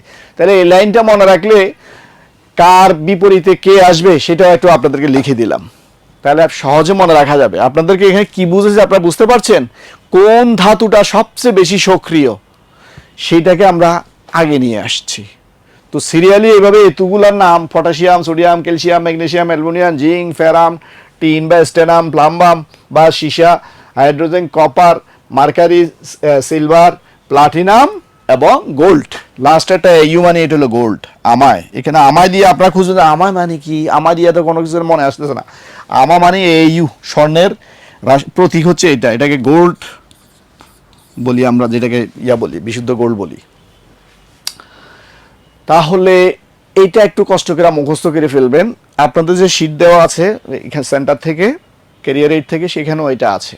তবে এখানে আমি একটু মনে রাখার জন্য আরেকটু সহজ করে দিছি আর কি। কেনাকে ম্যাকগাইভার এলো যেন ফিরে, কুলাঙ্গার হাবলু আজি পিটাবে আমায়। এখানে প্রত্যেকটার এগেনিস্টের নামগুলো লিখে ফেলবেন, তাহলে আপনার জন্য বুঝতে সহজ হবে। এখন আপনাকে যদি পরীক্ষাতে প্রশ্ন করে নিচে 4টি ধাতুর মধ্যে কোনটি বেশি সক্রিয়, সক্রিয়তা সিরিজে সবচেয়ে আগে কে থাকবে, আপনি এই সিরিয়ালে মনে রাখবেন যেটা আগে আছে তার সক্রিয়তা অবশ্যই এটার তুলনায় বেশি, বা এটার তুলনায় এটা বেশি এটা কম। এখানে এই সিলভার এবং মার্কারি এই দুইটার মধ্যে বেশি সক্রিয় কে হবে, এই যে মার্কারি হবে বেশি। তাহলে এই সিরিয়ালটা মনে রাখলে আপনার জন্য সহজ হবে। অভিজাত ধাতু, সোনা, রূপা, প্লাটিনাম, রেডিয়াম, এদেরকে অভিজাত কেন বলা হয় বলেন তো? ওই দিন বলছিলাম একটু করে যে নোবেল কিছু গ্যাস আছে, নোবেল গ্যাস বলছিলাম, এটা হলো নোবেল মেটাল, অভিজাত ধাতু কেন বলা হয়? অভিজাত লোকে পরে দেখে সোনা প্লাটিনাম অনেক দামি ধাতু, কিন্তু রেডিয়াম, প্লাটিনাম, সোনা এগুলা হলো অনেক দামি ধাতু বলে এদেরকে অভিজাত ধাতু বলে না। এরা হচ্ছে এই ধাতুগুলো অনেকটা নিষ্ক্রিয়, এরা সহজে জারিত হয় না, অর্থাৎ অক্সিজেনের সাথে রাসায়নিক বিক্রিয়া অংশগ্রহণ করতে চায় না। নয়তো স্বর্ণ যদি মরিচা ধরে স্বর্ণতে ধরে না, প্লাটিনামে মরিচা ধরে না, রেডিয়ামে মরিচা ধরে না, বুঝছেন? রূপাতে বা সিলভার, এটা রূপা বলছি, এটা রূপার ইংরেজি কি জানেন তো? সিলভার, যেটার প্রতীক হচ্ছে এজি, রূপার প্রতীক হচ্ছে এজি। তাহলে এগুলা মরিচা ধরে না, নষ্ট হয় না, ক্ষয় হয় কম। কারণটা কি? এরা সহজে অক্সিজেন দ্বারা জারিত হয় না, সেই কারণে এরা দীর্ঘস্থায়ী, টেকসই, উজ্জ্বলতা ঠিক থাকে। বুঝতে পেরেছেন? এই কারণে এদেরকে অভিজাত ধাতু বা নোবেল মেটাল বলা হয়। তাহলে নিচের কোনটি মেটালটি অভিজাত, কোনটি অভিজাত নয়, এই কয়টা উদাহরণ থেকে একটা উদাহরণ পরীক্ষাতে যদি আসতে পারে যে কোনটি অভিজাত ধাতু বা এটাকে অভিজাত ধাতু কেন বলা হয়। ইনশাল্লাহ বুঝছেন। সামনের দিকে দেখি। ক্যারেট, ম্যাডামেরা স্বর্ণ কিনতে গেলে কত ক্যারেটের গো স্বর্ণ যে দিছে জামাই, 24 ক্যারেট না 22 ক্যারেট না 23 ক্যারেট না বলি না আমরা? এটা হচ্ছে ধাতুর বিশুদ্ধতার একক বা ভরের এককও বলা যায়। ভরের একক বা বিশুদ্ধতার একক। কেমনে ভরের একক বা বিশুদ্ধতার একক হিসাব করি আমরা? 200 মিলিগ্রাম বা 0.2 গ্রামের পরিমাণ ওয়েট যে আছে এটাকে বলা হয় ক্যারেট। সাধারণত 24 ক্যারেটের যে গোল্ড আছে, 24 ক্যারেটের গোল্ডকে আমরা বিশুদ্ধ গোল্ড বলি। বাজারে 24 ক্যারেটের গোল্ড যেটাতে কার সিল দেওয়া থাকে, কার জানি সিল দেওয়া থাকে না, একটা ইন্টারন্যাশনালি ব্র্যান্ডের নাম, সিল দেওয়া থাকলে সেটা 24 ক্যারেটের হয়। তো 24 ক্যারেটের গোল্ডের অনেক দাম বেশি। কারণটা কি? সেটা প্রায় এত পার্সেন্ট বিশুদ্ধ, 99.95 বিশুদ্ধ, এই জন্য এটার দামও বেশি। কারণ স্বর্ণের মধ্যে তো আপনার ঘাইট দেওয়া থাকে, ঘাইট বুঝেন তো, ভেজাল স্বর্ণতে ভেজাল না মিশালে কিন্তু অলংকার হয় না। কারণ বিশুদ্ধ স্বর্ণ কিন্তু নরম, বেঁকে যায়, সহজে বাঁকানো যায়, ভেঙে যেতে পারে। কিন্তু তার সাথে এবারে আমরা কি দিই, কি মিশাই? তামা, ব্রাশ, পিতল ইত্যাদি ঘাইট হিসেবে অল্প পরিমাণ মিশাইলে এটা শক্ত হয়, অলংকারের রূপ দেওয়া যায়। তাহলে ক্যারেট হচ্ছে বিশুদ্ধতার একক, ভরেরও এটি একটি একক, যা 0.2 গ্রাম বা 200 মিলিগ্রাম, এক কথা 200 মিলিগ্রামের ভাগ করলে 0.2 গ্রাম হয় আর কি, এর সমান। 24 ক্যারেটের সোনাকে মোটামুটি বিশুদ্ধ ধরা হয়, কারণ এতে সোনার পরিমাণ কত থাকে? 99.95%।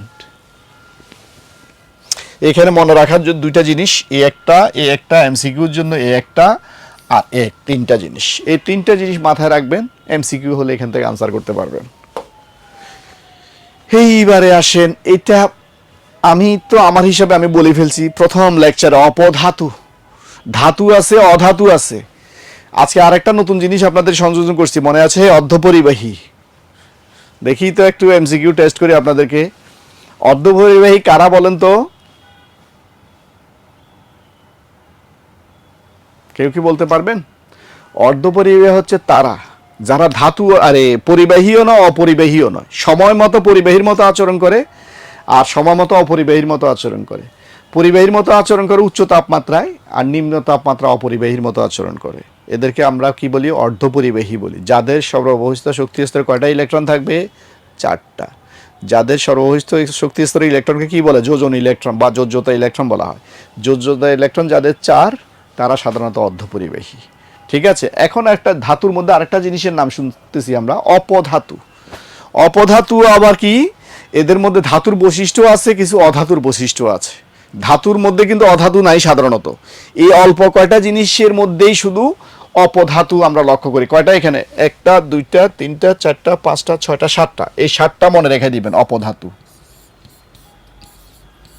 মনে রাখার জন্য আমি একটা টেকনিক বানাইছি, জি/80। জি/80তেছি সাহেব বরণে। সাহেবকে বরণ করতে আপনি আসতেছেন আর কি। জি/80তেছি সাহেব বরণে, মনে থাকবে না? বলুন তো আব্বা। জি/80তেছি, ইনশাল্লাহ। জি/80তেছি সাহেব বরণে। সাহেব লেখছি কারণ হলো আমরা যখন চিঠিপত্র লিখি এসবি দিয়া সাহেবকে অ্যাড্রেস করি, মিস্টার আর কি, যেটা বাংলা যদি কেউ লেখে সে এসবি দিলে বুঝে যে সাহেব। এখানে এসবি হচ্ছে অ্যান্টিমনি, অ্যান্টিমনির প্রতীক হচ্ছে এটা আসলে স্টিবাম। স্টিবামকে আমরা অ্যান্টিমনি বলি। তাহলে এটা একটা অপধাতু। আর বিতে হচ্ছে বরণ। তাহলে জি/, দেখেন জি মানে হচ্ছে জার্মেনিয়াম, বাই মানে হচ্ছে কি বিসমাথ, 80 মানে আর্সেনিক, তিতে টেলুরিয়াম, সিতে সিলিকন, সাহেব মানে অ্যান্টিমনি, বরণে মানে বরণ। এই জি/80তেছি সাহেব বরণে। এইটা মনে রাখলে এই 7টি অপধাতু আপনার ইনশাল্লাহ মনে থেকে যাবে। পরীক্ষাতে এইখান থেকে একটা এমসিকিউ হয়, একটু করে খেয়াল করেন, নিচের কোনটি ধাতু। তাহলে আপনি এগুলা থাকলে তো একটা ধাতুও অধাতুও, কিন্তু পিওর যদি একটা ধাতু দেওয়া থাকে, যেমন সোডিয়াম দেওয়া আছে, চোখ বন্ধ করে আগে সোডিয়ামকে দাগে লাগবেন, কারণ সোডিয়াম ধাতু কিন্তু অপধাতু না। আর নিচের কোনটি অপধাতু, তাহলে এই 6টির মধ্যে মুখস্থ থাকলে এই 6টির যে কোনো একটি থাকবে পরীক্ষাতে। এই 6টির যে কোনো একটাই দিবে এখানে এমসিকিউর ক খ গতে, যেটাতে থাকবে এই জি/80তেছি সাহেব বরণে, এর মধ্যে যেটা পড়বে সেটাই হচ্ছে অপধাতু। ধাতুর অভাব নাই, কিন্তু অপধাতুর সংখ্যা অল্প, 7টা। আশা করছি মনে থাকবে না। কেন এদেরকে অপধাতু বলছি? কারণ এদের মধ্যে ধাতু এবং অধাতু উভয়ের বৈশিষ্ট্য আছে। সাধারণত যেটা হয় না, ধাতু ধাতুই, অধাতু অধাতুই, কিন্তু কিছু কিছু মৌল আছে, কিছু কিছু পদার্থ আছে যাদের মধ্যে 2 ধরনের প্রবণতা দেখা যায় না। ইনশাল্লাহ সামনের দিকে দেখি। এখন এইখান থেকে, এখন যে স্লাইডটা শুরু করব, এইখান থেকে সব কিছু ইম্পর্টেন্ট মনে রাখবেন। এখান থেকে একটা এমসিকিউ হয়, আকরিক ও খনিজ বা খনিজ ও আকরিক। আগে এই দুইটা শব্দ আপনারা চেনেন কিনা? কারণ আপনারা যারা সমাজবিজ্ঞান পড়ছেন, আর্টসের মানুষও তো সমাজবিজ্ঞান, আর ওই ইয়ার মধ্যে ভূগোলের মধ্যে অবশ্যই আকরিকের কথা আছে না, কোন দেশে কোন ধাতু পাওয়া যায়, আকরিক পাওয়া যায়, খনিজ কোনটা কোন দেশের জন্য বিখ্যাত, এগুলো খুব ইম্পর্টেন্ট। এখানে দেখেন খনিজ হচ্ছে যেই সকল পদার্থ ভূগর্ভে মাটির নিচে দীর্ঘদিন পড়ে আছে না, যৌগ পদার্থ হিসাবে, মৌলিক পদার্থ হিসাবে না, এবং এদেরকে আমরা খনি থেকে উত্তোলন করে মাটির উপরে অংশ থাকে অনেক সময় আকরিক। তাহলে যেগুলি খনিজ সেগুলি সবগুলো কিন্তু আকরিক নয়, আবার সকল আকরিকই খনিজ। কারণটা কি?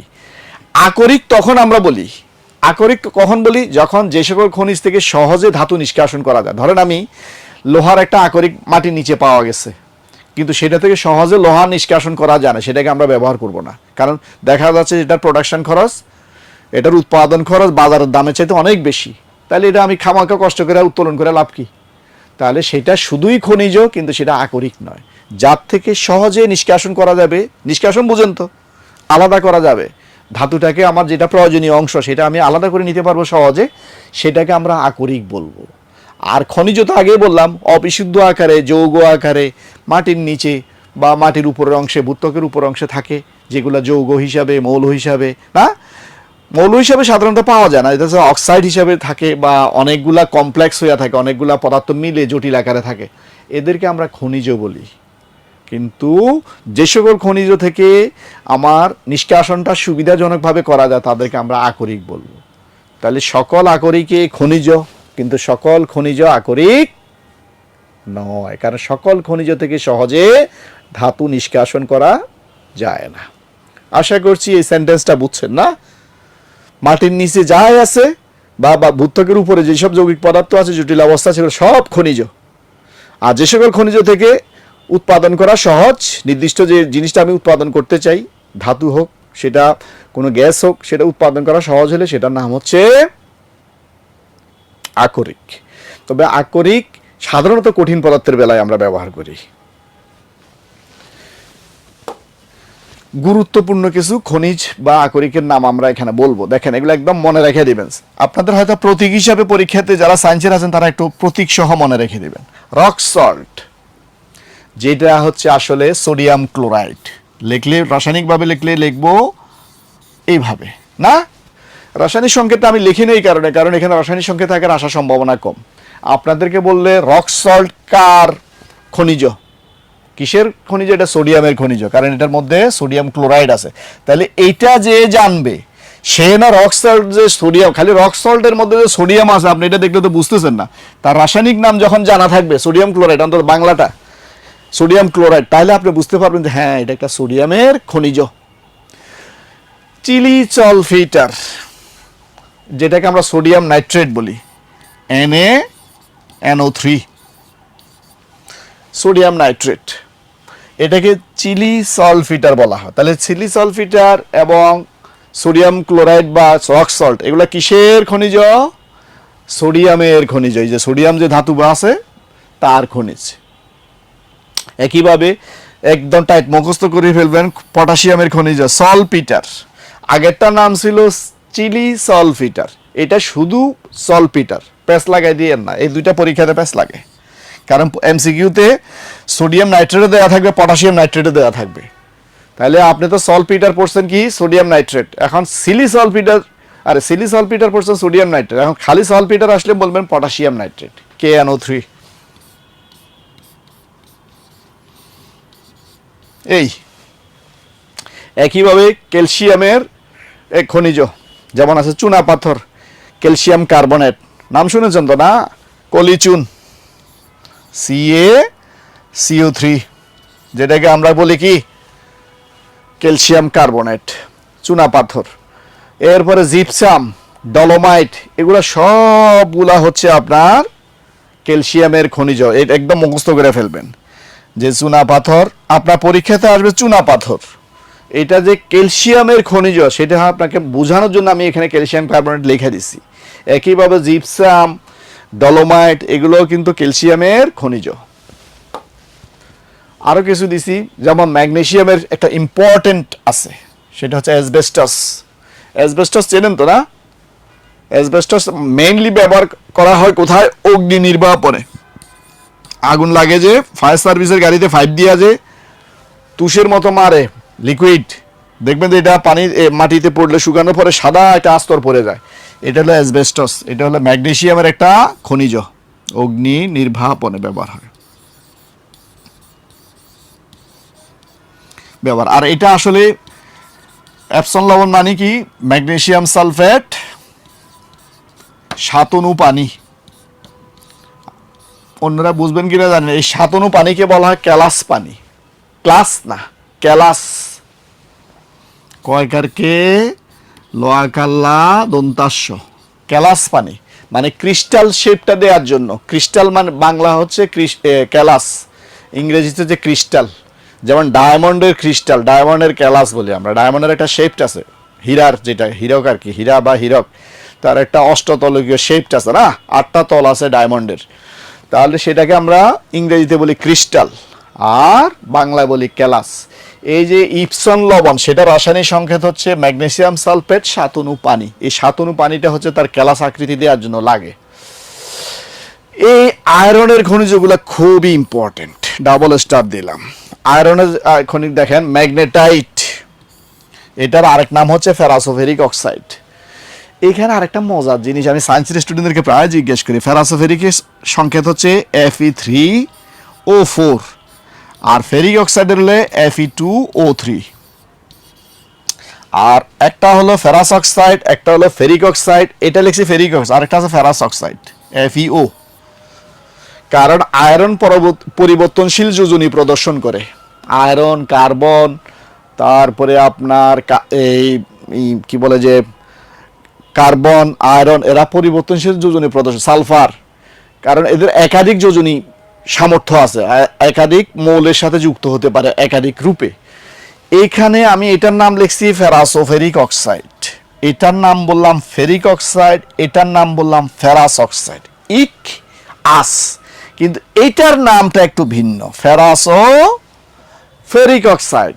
আচ্ছা আপনাদেরকে গত ক্লাসে একটা জিনিস বুঝে বলেন তো, এখানে কার যোজনী কত? এখানে সহজটা আগে বলেন। ফেরিক অক্সাইডে Fe2O3 যেখানে লিখছি, এখানে কার যোজনী কত বলেন তো আপা বা ভাই বলেন তো? আমরা তো যোজনী আপনাদেরকে শিখেছিলাম একটু করে, মনে আছে? যেমন আমি যদি হাইড্রোজেন আর অক্সিজেনের যোজনী লিখি, একটাকে এক্স দিয়ে লিখবো, একটাকে ওয়াই দিয়ে লিখবো। এখানে এই এক্সটা হচ্ছে অক্সিজেনের আর ওয়াইটা হচ্ছে হাইড্রোজেনের। তা হাইড্রোজেনের যোজনী হচ্ছে 1 আর অক্সিজেনের যোজনী কত? 2। অক্সিজেনের 2টা বসবে এখানে, হাইড্রোজেনের একটা বসবে অক্সিজেনের সাথে। 1 তো সাধারণত দিতে হয় না, 1 না দিলে বোঝা যায় 1 আছে। তাহলে এটা হলো পানির প্রতীক না? তো সেই হিসাবে এখানে কার প্রতীক কত বলেন তো? এটা যদি বুঝে থাকেন, 2 হলো অক্সিজেনের, 1 হলো 2 হলো অক্সিজেনের, 1 হলো হাইড্রোজেনের। এখানে একইভাবে বলেন তো। এবার তো ক্লিয়ার হয়েছে না? কার যোজনী? অক্সিজেনের 2, অক্সিজেনের 2, আয়রনের 3। গুড। আচ্ছা তাহলে এবার পরেরটাতে কার যোজনী কত? এইটা হলো চালাকি। পরেরটা যদি বুঝতে পারেন তাহলে বুঝছি, তাহলে বুঝলাম যে বুঝতে পারছেন আপনারা। অক্সিজেনের যোজনী তো জানি নির্দিষ্ট কত? 2। অক্সিজেনের যোজনী কিন্তু 2, তার কিন্তু একাধিক যোজনী নেই। আয়রনের যোজনী 2 হইতে পারে, 3 হইতে পারে। এখন বলেন যেটা ফেরাস অক্সাইড, এটাতে কার যোজনী কত? সরি, হ্যাঁ হয়েছে আয়রন দুইটারই 2। অক্সিজেনেরও 2, আয়রনেরও 2। এইখানে দুইটা জনের 2 ব্যবহার হয়েছে বলে সমান সমান জিনিস বাদ দিয়ে দিছে। এরও 2, এরও 2। এই জন্য এখানে 2 লিখতে পারতাম, তো 2 লিখলে আবার 2 চলে যায়, দুইটা সমান অনুপাতে থাকে। সেই জন্য এখানে আসলে যোজনী নাই। অনেকে মনে করে যে 1-1, আসলে 1-1 না। তাহলে অক্সিজেনের 2 গেল কই? অক্সিজেনের 2 তো এটার লগে বসার কথা, এইটার লগে আয়রনের 3 বসবো অথবা 2 বসবো। এখানে 2 বসতে বললে Fe2O2, আসলে এটা রিয়েল সংকেত হচ্ছে Fe2O2। তাহলে 2 দিয়ে আমরা বাদ দিয়ে দিই, সেই কারণে এখানে আর এটা শো করে না। বুঝছেন? এখন প্রশ্ন হয় এবার আরেকটু জটিলের দিকে যাই, যদিও এগুলো আপনাদের জন্য এমসিকিউর জন্য খুব বেশি ইম্পর্টেন্ট না, বেসিক দেওয়ার জন্য আমি আপনাদের সাথে জাস্ট আলাপ করছি মজার জন্য। এখানে কার যোজনী কত বলেন তো? প্রথমটাতে যে ভাই 2 বলছেন, 3 আর আয়রনের 4। হ্যাঁ আপনারা আর্টসের মানুষ যারা, আপা কোন সাবজেক্ট? ভাই সমাজ বিজ্ঞান। হ্যাঁ বুঝতে পারছি ভাই। আর কেউ বলবেন? কেউ কার যোজনী কত? এইটা একটু জটিল আছে ঠিক না? এইখানে অক্সিজেনের কি 3 হইতে পারে আপা?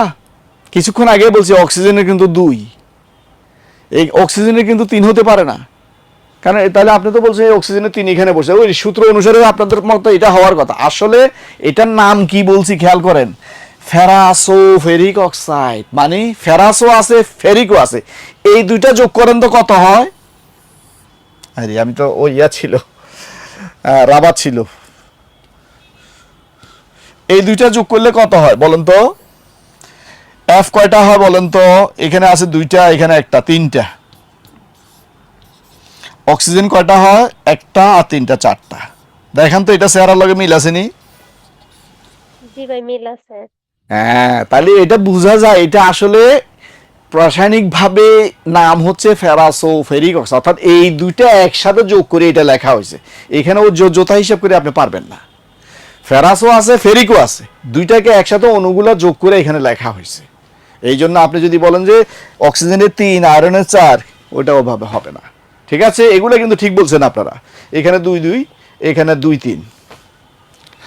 মাশাআল্লাহ পারছেন। তাহলে আয়রনের খনিজগুলো একটু মনে রেখে দেন, ম্যাগনেটাইট, হেমাটাইট বা ফেরিক অক্সাইড যেটাকে বলছে, এটাকে বলা হয় হেমাটাইট, হ্যাঁ, আর এটাকে বলা হয় ম্যাগনেটাইট। তারপরে আয়রন ফাইরাস মানে আয়রন সালফাইড আর কি, FeS, এটার মানে হচ্ছে FeS। রাসায়নিকগুলা আপনাদের রসায়ন দেখে কঠিন লাগতেছে না? প্রতীকগুলো আপনাদের এগুলো মুখস্থ করার দরকার নাই, আপনারা খালি ওই বাংলা লেখাগুলো মুখস্থ করেন। এগুলো যারা অতিরিক্ত বুঝতে চান, যদি বাই চান্স কোনো স্যার, ধরো ফিজিক্সের স্যারের প্রশ্নগুলো, কেমিস্ট্রি স্যারের প্রশ্নগুলো, সে রাসায়নিক প্রতীক দিয়ে বলে দিল কমন প্রতীকগুলো জানতে হবে বা জানা লাগবে, তাহলে হয় আর কি, সাধারণত প্রশ্ন হয় না। তাহলে হেমাটাইট, আয়রন ফাইরেটস, লিমোনাইট, এগুলা কিসে? কার আকরিক? কার আকরিক? আয়রনের। মনে রেখে দিবে, একদম মুখস্থ করে ফেলবেন আয়রনের এই আকরিকগুলা। ভাই বলেন। এই যে প্রতীকগুলা দিয়ে তো সহজ, এই যে নামগুলা কিন্তু মুখস্থ রাখা কঠিন, কিন্তু প্রতীকগুলা মনে রাখলে সহজ মনে হয়। আপনার কাছে যদি সহজ মনে হয় পড়ে ফেলবেন। এই যে ফেরাসোফেরিক অক্সাইড, এটা ফেরিক অক্সাইড, এটা ফেরাস অক্সাইড না, কিন্তু আপনার তো পরীক্ষাতে আসবে ম্যাগনেটাইট। ম্যাগনেটাইটের ভিতরে যে এটা আছে আপনাকে এটা বুঝতে হবে। এটা যে ফেরাসোফেরিক অক্সাইড, এটাই তো আমি এটা লিখছি ভাই, এটার এই বাংলা দিয়ে লিখছি আর কি, যেহেতু এটা মনে রাখতে কঠিন। ব্র্যাকেটের মধ্যে তার ফেরাসোফেরিক অক্সাইড না লিখে আমি ফেরাসোফেরিক, কারণ সবার জন্য এটা প্রশ্নটা হবে।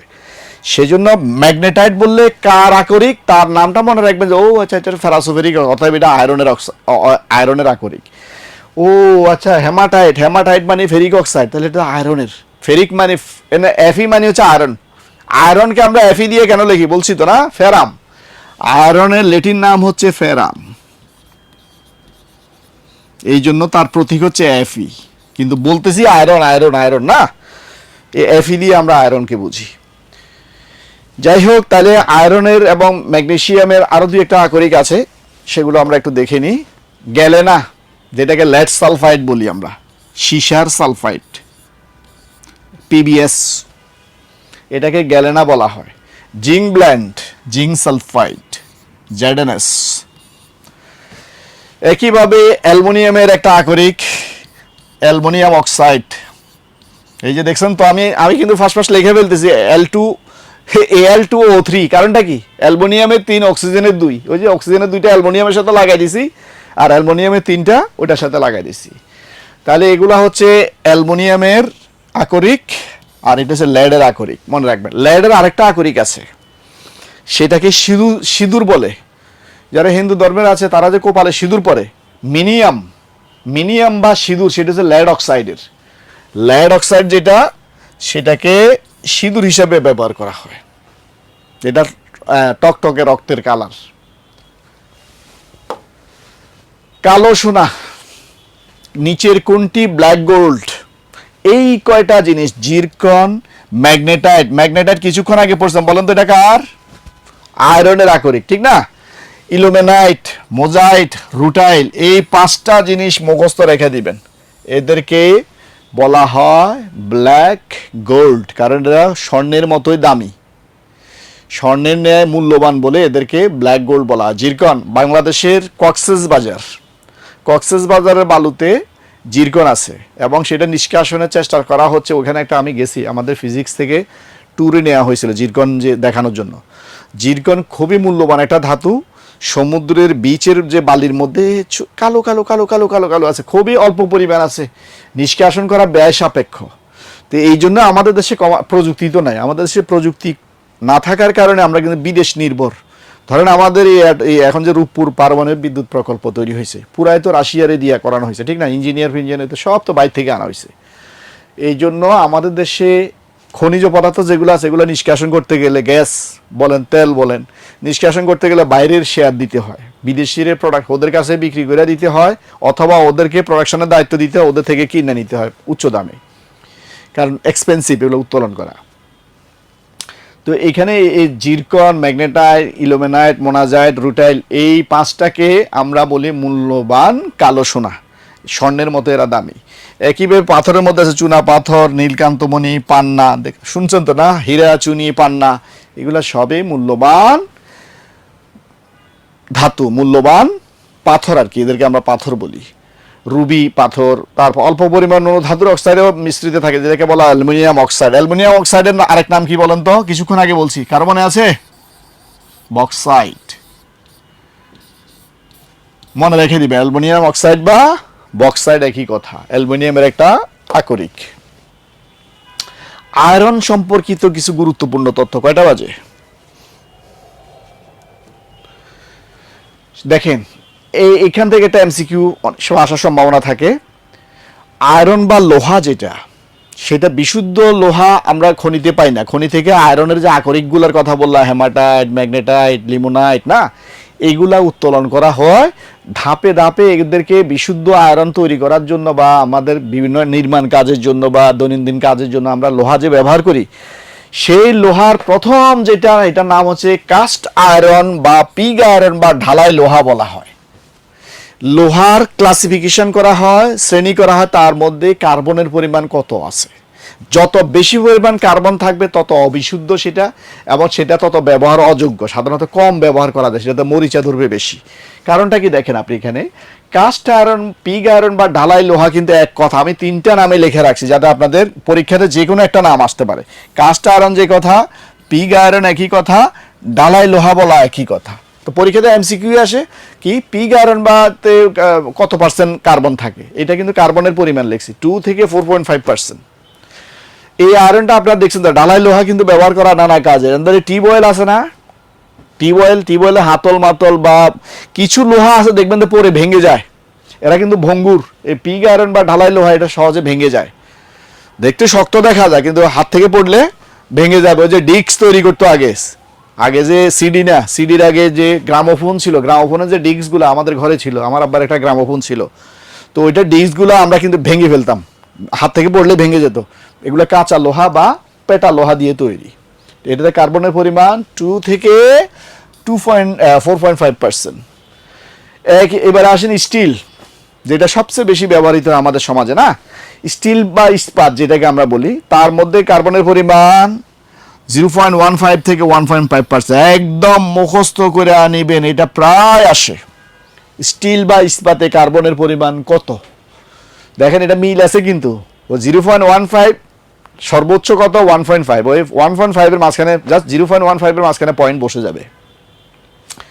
কিভাবে তৈরি করা হয়, এটা কাস্ট আয়রন থেকে কিন্তু ইস্পাত তৈরি করা হয়। কেমনে? শান দেওয়া বুঝেননি, লাল দেখছেন তো কামারের দোকানে যে দাওয়া বটি বানায়, ওরা কিন্তু লোহারে পিটাইয়া প্রথমে গরম দিয়ে আবার ঠাস করে নিয়ে পানিতে লবণ মিশ্রিত পানির মধ্যে ডুবায়। এই যে লাল টকটকে গরম করে আনি পানিতে ডুবাইয়া পিটে চ্যাপ্টা বানায়, এই জিনিসটাকে বলা হয় শান দেওয়া। বুঝছেন? টেম্পারিং করা, ইংরেজিতে বলা হয় টেম্পারিং করা বা শান দেওয়ার জন্য স্টিল বানাতে হয়। এইভাবে গরম করে বারবার ঠান্ডা করে ফিটাইয়া আনলে তার ভঙ্গুরতা হ্রাস পায়, এটা তত দৃঢ় হয়, তার ভাঙ্গার যেই ধর্মটা আছে। ভাঙ্গার ইংরেজি নাম কি জানেন নি? ব্রিটল। একটা ব্রিটল বিস্কিট আছে না, আমাদের যখন ছিলাম টেলিভিশনে একটা বিজ্ঞাপন দিত, ব্রিটল বিস্কুট খেতে খেতে যায় বেলা। এই ব্রিটল মানে যেটা বিস্কিটটা ভাঙ্গা যায় আর কি, সহজে ভাঙ্গা যায়। তো এই ভাঙ্গা যেটা ছিল, পিগ আয়রন যেটা ছিল, সেটার ব্রিটল ধর্মটাকে কমানোর জন্য আমরা কি করি, সেটাকে শান দিয়ে ইস্পাতে পান দেওয়া বলা হয়। পান পোয়াকার পা দন্তান্ন, কোনো শব্দ পান, শান অথবা টেম্পারিং, কথাটা একই। এরপরে রট আয়রন বা পেটা লোহা বলা হয় এটাকে 0.1 থেকে 0.1.5%, মনে রাখবেন এই পার্সেন্টেজটা। আরেকটা ইম্পর্টেন্ট আছে, যেটা সবচেয়ে ইম্পর্টেন্ট, সেটা হচ্ছে, এটা আগেই বললানি, স্টেনলেস স্টিল। দৈনন্দিন জীবনে বাসার কাজে দেখবেন যে গড়ির পিছনে স্টিলের যে প্লেটটা থাকে, এটা লেখা আছে স্টেনলেস স্টিল। অথবা আমাদের রেডিও, টেলিভিশন ইত্যাদি যেখানে মেটাল ব্যবহার চকচক করে না, উপরে দেখবেন যে মনে হচ্ছে জানি আজকেই কিনছেন নতুন, আজীবন চকচক করে। চামচগুলো, আমাদের স্টিলের চামচগুলো দেখেন চকচক করে, কারণটা কি?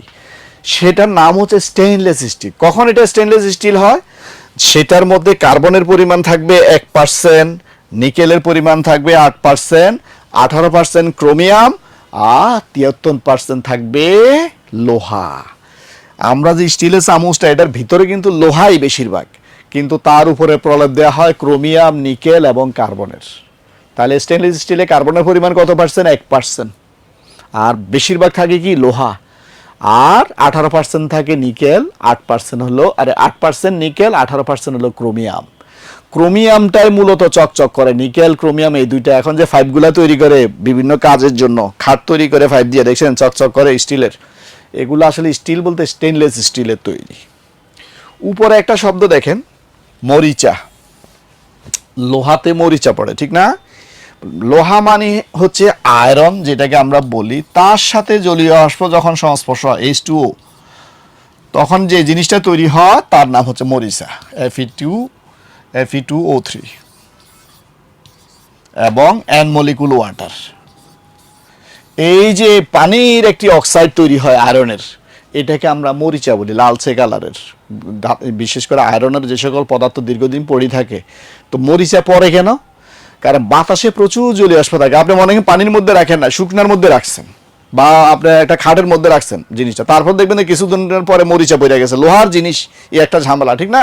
মরিচা পড়ে যায় মানে বাতাসে তো জলীয় বাষ্প প্রচুর পানি আছে বাষ্প আকারে, তার সাথে কেমিক্যাল রিঅ্যাকশন হয়ে যায়। যে এটা বললাম যে আয়রনের সাথে পানির কেমিক্যাল রিঅ্যাকশনে যেটা তৈরি হয় আয়রন অক্সাইড, এই আয়রন অক্সাইডটাকে আমরা মরিচা বলি।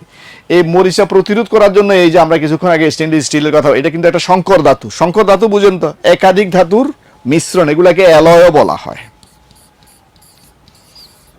অ্যালয় বা সংকর ধাতু। এই মরিচা প্রতিরোধ করার জন্য আমরা কি করি? এই টেকনিকগুলো অবলম্বন করি, গ্যালভানাইজিং করি, ইলেকট্রোপ্লেটিং বলি। ইলেকট্রোপ্লেটিং বুঝেন তো না? কিছুক্ষণ আগে যে বললাম চামচের ভিতরে কিন্তু দেখবেন যে স্টিলটা ঘষে উঠে ফেলে, উপরে নিকেল ক্রোমিয়ামটা উঠে ফেলে, নিচে কিন্তু লোহা। এই তাহলে এক ধাতুর উপরে আরেক ধাতুর প্রলেপ দিই আমরা বৈদ্যুতিক পদ্ধতিতে, সেটাকে বলা ইলেকট্রোপ্লেটিং। প্লেটিং মানে কি? উপরে প্লেট দেওয়া, কাভার দেওয়া। তো সেটাই ইলেকট্রিক্যালি দেওয়া হয়, একটা অ্যানোড আর একটা ক্যাথোড, যার উপরে দিব সেটাকে একটা দণ্ড ক্যাথোড হিসেবে ব্যবহার করি। ক্যাথোডের দিকে কে আসবে? ধনাত্মকটা, যেমন সোডিয়াম আসবে। যদি নিকেল দিতে চান নিকেলের রাখবেন, নিকেল আয়নটা এসে ক্যাথোডের গায়ে জমা হবে, তাহলে তার গায়ে নিকেলের একটা প্রলেপ পড়ে যাবে, তাহলে সহজে আর মরিচায় ধরবে না। গ্যালভানাইজিং হলো অ্যালুমিনিয়ামের প্রলেপ দেওয়া, অ্যালুমিনিয়ামকে গালাইয়া কোনো কিছুর উপরে প্রলেপ দিলে এটাকে গ্যালভানাইজিং বলা হয়। আর ইলেকট্রোপ্লেটিং হলো যে কোনো ধাতুর উপরে আরেক ধাতুর প্রলেপ দিলে এটার নাম হচ্ছে ইলেকট্রোপ্লেটিং। তাহলে ইলেকট্রোপ্লেটিং শব্দটা মনে রেখে দেয়, এটা ইম্পর্টেন্ট, পরীক্ষাতে আসে। এক ধাতুর উপরে আরেক ধাতুর ইলেকট্রিক্যালি মানে তড়িৎ বিশ্লেষণ প্রক্রিয়ায়, যেটাকে আমরা ঋণাত্মক আয়ন এবং ধনাত্মক আয়নে কনভার্ট কইরা একটা ধাতুর উপরে আরেকটা ধাতুর প্রলেপ দেওয়ার পদ্ধতিটার নাম হচ্ছে ইলেকট্রোপ্লেটিং। কেন করা হয় এটা? মরিচা প্রতিরোধ করার জন্য, স্থায়িত্ব বৃদ্ধি করার জন্য, উজ্জ্বলতা বৃদ্ধি করার জন্য, ঠিক না? সৌন্দর্য বৃদ্ধি করার জন্য ইলেকট্রোপ্লেটিং এবং গ্যালভানাইজিং করা হয় ধাতুর উপরে। আশা করি বুঝেছেন। পরীক্ষাতে ইলেকট্রোপ্লেটিং এবং গ্যালভানাইজিং শব্দটা আসে মরিচা প্রতিরোধ করার জন্য, সৌন্দর্য বৃদ্ধি করার জন্য, টেকসই করার জন্য, এটা দাম হয়, দীর্ঘস্থায়িত্ব হয়, এইসব কারণে আমরা ইলেকট্রোপ্লেটিং এবং গ্যালভানাইজিং করি। সংকর ধাতুর জোড়া লাগানোর কাজে ব্যবহার করা হয়। ইলেকট্রোপ্লেটিংটার কথা বললাম যে সেটা হিলিয়ামের গলনাঙ্ক এবং স্ফুটনাঙ্ক সর্বনিম্ন। আপনারা গলনাঙ্ক স্ফুটনাঙ্ক কথা এটা একটু করে আমি রিমাইন্ড করে দিচ্ছি, এগুলো আগের লেকচারে আমি বলছি। হিলিয়াম হচ্ছে সবচেয়ে হালকা গ্যাস, মনে আছে? সবচেয়ে হালকা মৌলটার নাম হচ্ছে হাইড্রোজেন, কিন্তু গ্যাসের মধ্যে সবচেয়ে হালকা হচ্ছে হিলিয়াম। এই হিলিয়ামের গলনাঙ্ক এবং স্ফুটনাঙ্ক সর্বনিম্ন।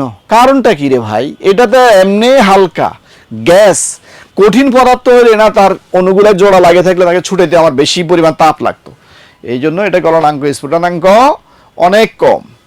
এই হিলিয়াম গ্যাসটা বা এই নিষ্ক্রিয় গ্যাসগুলো গবেষণার কাজে ব্যবহার করা হয়। কিছু গুরুত্বপূর্ণ সংকর ধাতু, আপনাদেরকে সংকর ধাতু অলরেডি একটা বলে ফেলছি, কিন্তু সেটা হচ্ছে কি? স্টেইনলেস স্টিল, যার মধ্যে আমরা দস্তা দেখছি, টিন দেখছি, আরে আয়রন দেখছি, ক্রোমিয়াম দেখছি, নিকেল দেখছি, কার্বন দেখছি, না? অনেকগুলা পদার্থের সংমিশ্রণ। ব্রোঞ্জ একটা সংকর ধাতু আছে, অ্যালয় বলে যেগুলোকে বললাম। এটার মধ্যে থাকে তামা 90%, টিন 10%। একদম ঠাটা মুখস্থ, এগুলো তার বুঝবেন কি? আপনাকে মনে রাখতে হবে ব্রোঞ্জ মানে তামা এবং টিনের সংমিশ্রণ। তার মধ্যে তামা থাকবে 90%, আর টিন থাকবে 10%, টোটাল 100%। পিতল, ব্রাস বা কাঁসার জিনিস আপনারা চিনেন তো না? এখন যে প্লেট বাজারে দেখি যে অনলাইনে অনেক বিক্রি হয়, সেটার মধ্যে তামা থাকে 80%, দস্তা বা জিঙ্ক থাকে 20%। এই পার্সেন্টগুলো মনে রাখবেন, এমসিকিউ তো এটাই আসে যে ব্রোঞ্জ কার সংমিশ্রণ। প্রথম এমসিকিউ, ব্রোঞ্জ হচ্ছে তামা এবং টিনের সংমিশ্রণ। তামা কত পার্সেন্ট, টিন কত পার্সেন্ট। একইভাবে পিতল, গান মেটাল, ডুরালোমিন হচ্ছে অ্যালুমিনিয়ামের একটা সংকর ধাতু। এটা ব্যবহার করা হয় কোথায়? জার্মান সিলভার, ডুরালোমিন, এগুলো বিমান টিমানে ব্যবহার করা, হালকা হয় এবং টেকসই হয়, মরিচা তরিচা ধরে না। বিরল ধাতু, এটা আমরা পর্যায় সারণীর ক্ষেত্রে বলছিলাম, মনে আছে? বিরল ধাতু, এদেরকে বিরল বলা হয় কেন? এরা আকরিকের মধ্যে খুব অল্প পরিমাণ পাওয়া যায়, অল্প কম ঘনত্বে মিশে থাকে বলে এদেরকে আমরা বিরল ধাতু বলি, ঠিক না? এরা আসলে সোনা রূপার মতো ওই যে পাওয়া যায় কম বলে বিরল নয়। বিরল কারণ বলা হয় এদেরকে নিষ্কাশন করা কঠিন, অত্যন্ত কম পরিমাণে পাওয়া যায় বলে, ওই কঠিনভাবে মিশে থাকে বলে এদেরকে আমরা বলি বিরল ধাতু। আধুনিক জীবনে এগুলো আমরা গত ক্লাসে বলছি, বিরল ধাতুগুলা স্মার্টফোন তৈরিতে, টিভির স্ক্রিন তৈরিতে, নানা কাজে, ল্যাপটপ তৈরিতে ব্যবহার করি, এগুলো গত ক্লাসের কথা। এইখানে একটা জিনিস আপনাদের জন্য আমি এক্সট্রা দিয়েছি, সেটা হচ্ছে থার্মোমিটারে আমরা পারদ নিয়ে অনেক কথা বলছি। পারদের সংকেত প্রতীক বলছিলাম মার্কারি, এই যে হাইগ্রিয়াম। থার্মোমিটারের ভিতরে ডাক্তাররা যে থার্মোমিটার, ক্লিনিক্যাল থার্মোমিটার আমরা ব্যবহার করি, তার ভিতরে পারদ ব্যবহার কেন করা হয়? কারো কাছে কি কোনো উত্তর আছে ভাই? বলেন তো দেখি। পারদ একমাত্র ধাতু যেটা সাধারণ তাপমাত্রা তরল, না? এখন আমাকে বলেন, এই যে থার্মোমিটারের ভিতরে পারদ ব্যবহার করি কেন? কোন ধর্মের কারণে অন্য পদার্থ ব্যবহার না করে পারদ ব্যবহার করা হয়? কেউ কি বলতে পারেন? প্রথম কথা হচ্ছে পরিবাহীর জন্য। তাপ সুপরিবাহী। হ্যাঁ, এটা একটা ইম্পর্টেন্ট প্রশ্ন, ইম্পর্টেন্ট উত্তর। কিন্তু একটা একটা একটা পেয়ে গেছি কিন্তু অলরেডি। এক ভাই বলছে যে এটা তাপ সুপরিবাহী। কারণ হলো শরীরে তাপমাত্রা মাপতে কেমনে মাপে? আপনি যখন থার্মোমিটারটা বগলের তলে দিবেন বা জিহ্বার নিচে দিবেন, আপনার শরীর থেকে তাপ গ্রহণ করবে। সেটা কে গ্রহণ করে? পারদ। তাহলে পারদ আয়তনে প্রসারিত হবে, ঠিক না? তাপ গ্রহণ করলে যে কোনো বস্তু প্রসারিত, এই প্রসারিত হয়ে আস্তে আস্তে পারদটা উপরের দিকে উঠতে থাকে, কারণ সাইডে তো যাওয়ার সুযোগ নেই। এই চিকন, এটাকে কৌশিক নল বলা হয়। এর ভিতরে যে পাইপটা আছে, বাল্বে জমা থাকে, এখান থেকে পারদটা আপনার শরীর থেকে তাপ নিয়ে আস্তে আস্তে প্রসারিত হয়ে উপরের দিকে যায়। এখন উনি বললেন যে এটা তাপ সুপরিবাহী বলে, এটা একটা কিন্তু ইম্পর্টেন্ট কথা। আরো আরো আরো একটা কথা কেউ বলতে পারবেন? সুপরিবাহীতে আরো অনেক পদার্থই আছে। পারদ তো তরল দেখে ব্যবহার করছি, সুপরিবাহী বলে ব্যবহার করলাম। আর কি বলতে পারি? আরেকটা হচ্ছে, পারদের কালারটা কি? সিলভার কালার না? চটচটে, এটা বাইরে থেকে দেখা যায়।